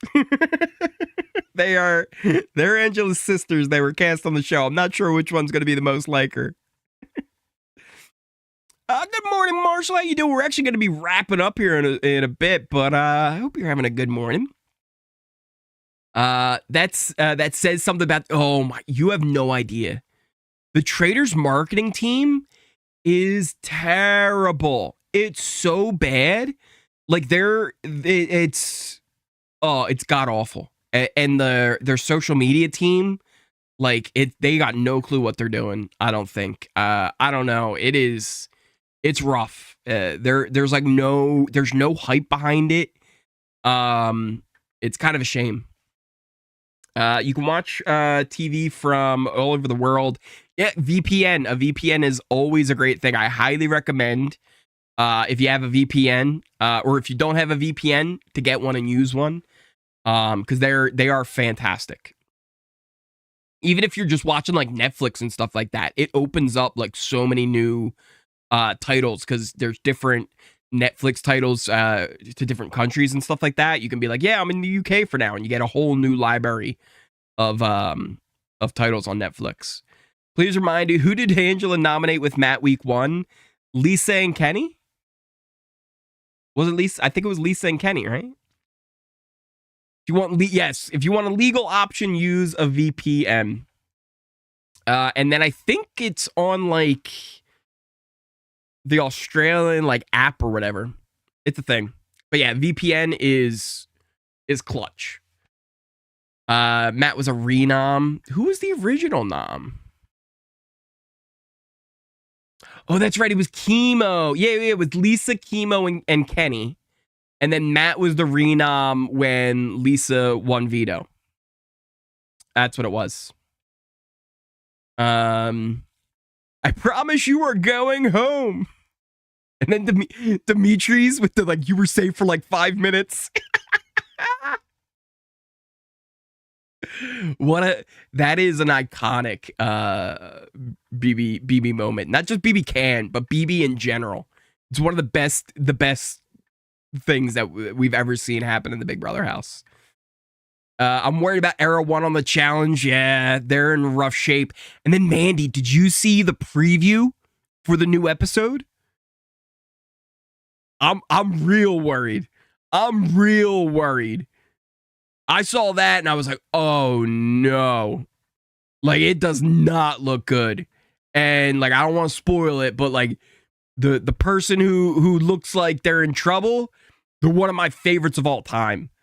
And oh man, it looks like it's like one of those ones where when I saw the preview, I was like, oh no.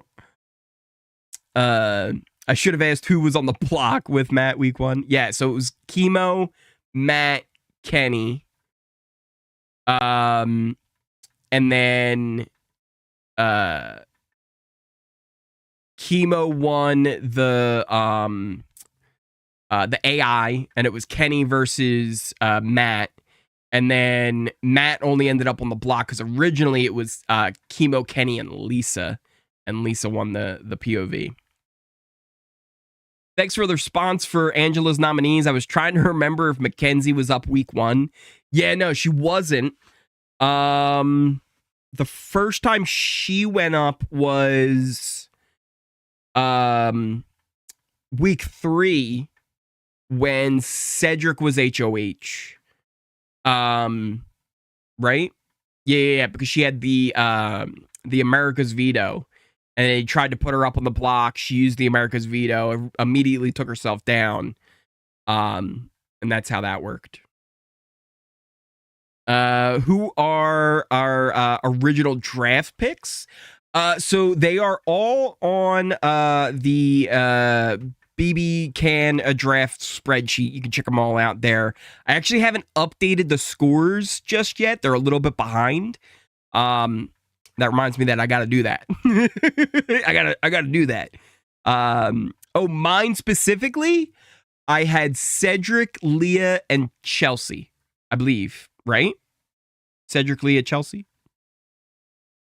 I think that was my picks. So I've got 2 left, and 2 that are pretty good winner picks. They're pretty good winner picks at the moment. So we'll see how that goes. I don't know if they'll be able to get me a win, like a full-on win in the draft. But pretty good picks, I think. Need to update the BB house picks are there. Don't worry about it, Morrow. Totally know that you are super busy doing your thing. No worries with that at all. Let's see here. Was there anything else I wanted to touch on before we go? Trying to think. I think that really kind of covers it. Thank you guys all so much for joining me this morning. Love doing these streams on the Friday mornings. I love our live eviction watch parties as well. Again, if you are new here, hit that subscribe button. We do daily live feed updates every single morning, first thing in the morning, for you to keep up with everything going on. Who have we got coming on in here? Becca with the super chat. I'm rooting for Mackenzie and Leah right now. My mom absolutely hates Angela. I find it hilarious how long she stayed. I agree. That is funny.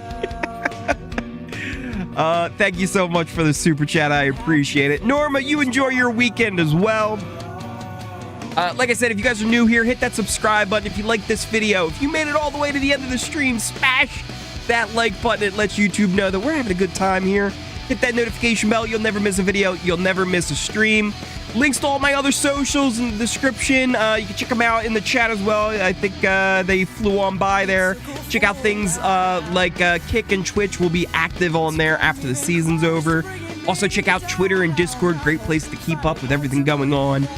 Even the Discord as well. We're going to be doing a NBA fantasy draft. I don't know if it's filled up yet, but if you're interested in that, get on in the Discord. All the information's there. If you want to support the channel, there's ways that you can do that by joining. There's the Ori Fund as well. But the easiest thing to do is smash that like button. Thank you guys all so much for the love and support. We are on our way to 15K here on this channel. I cannot thank you enough. And I will see you next time.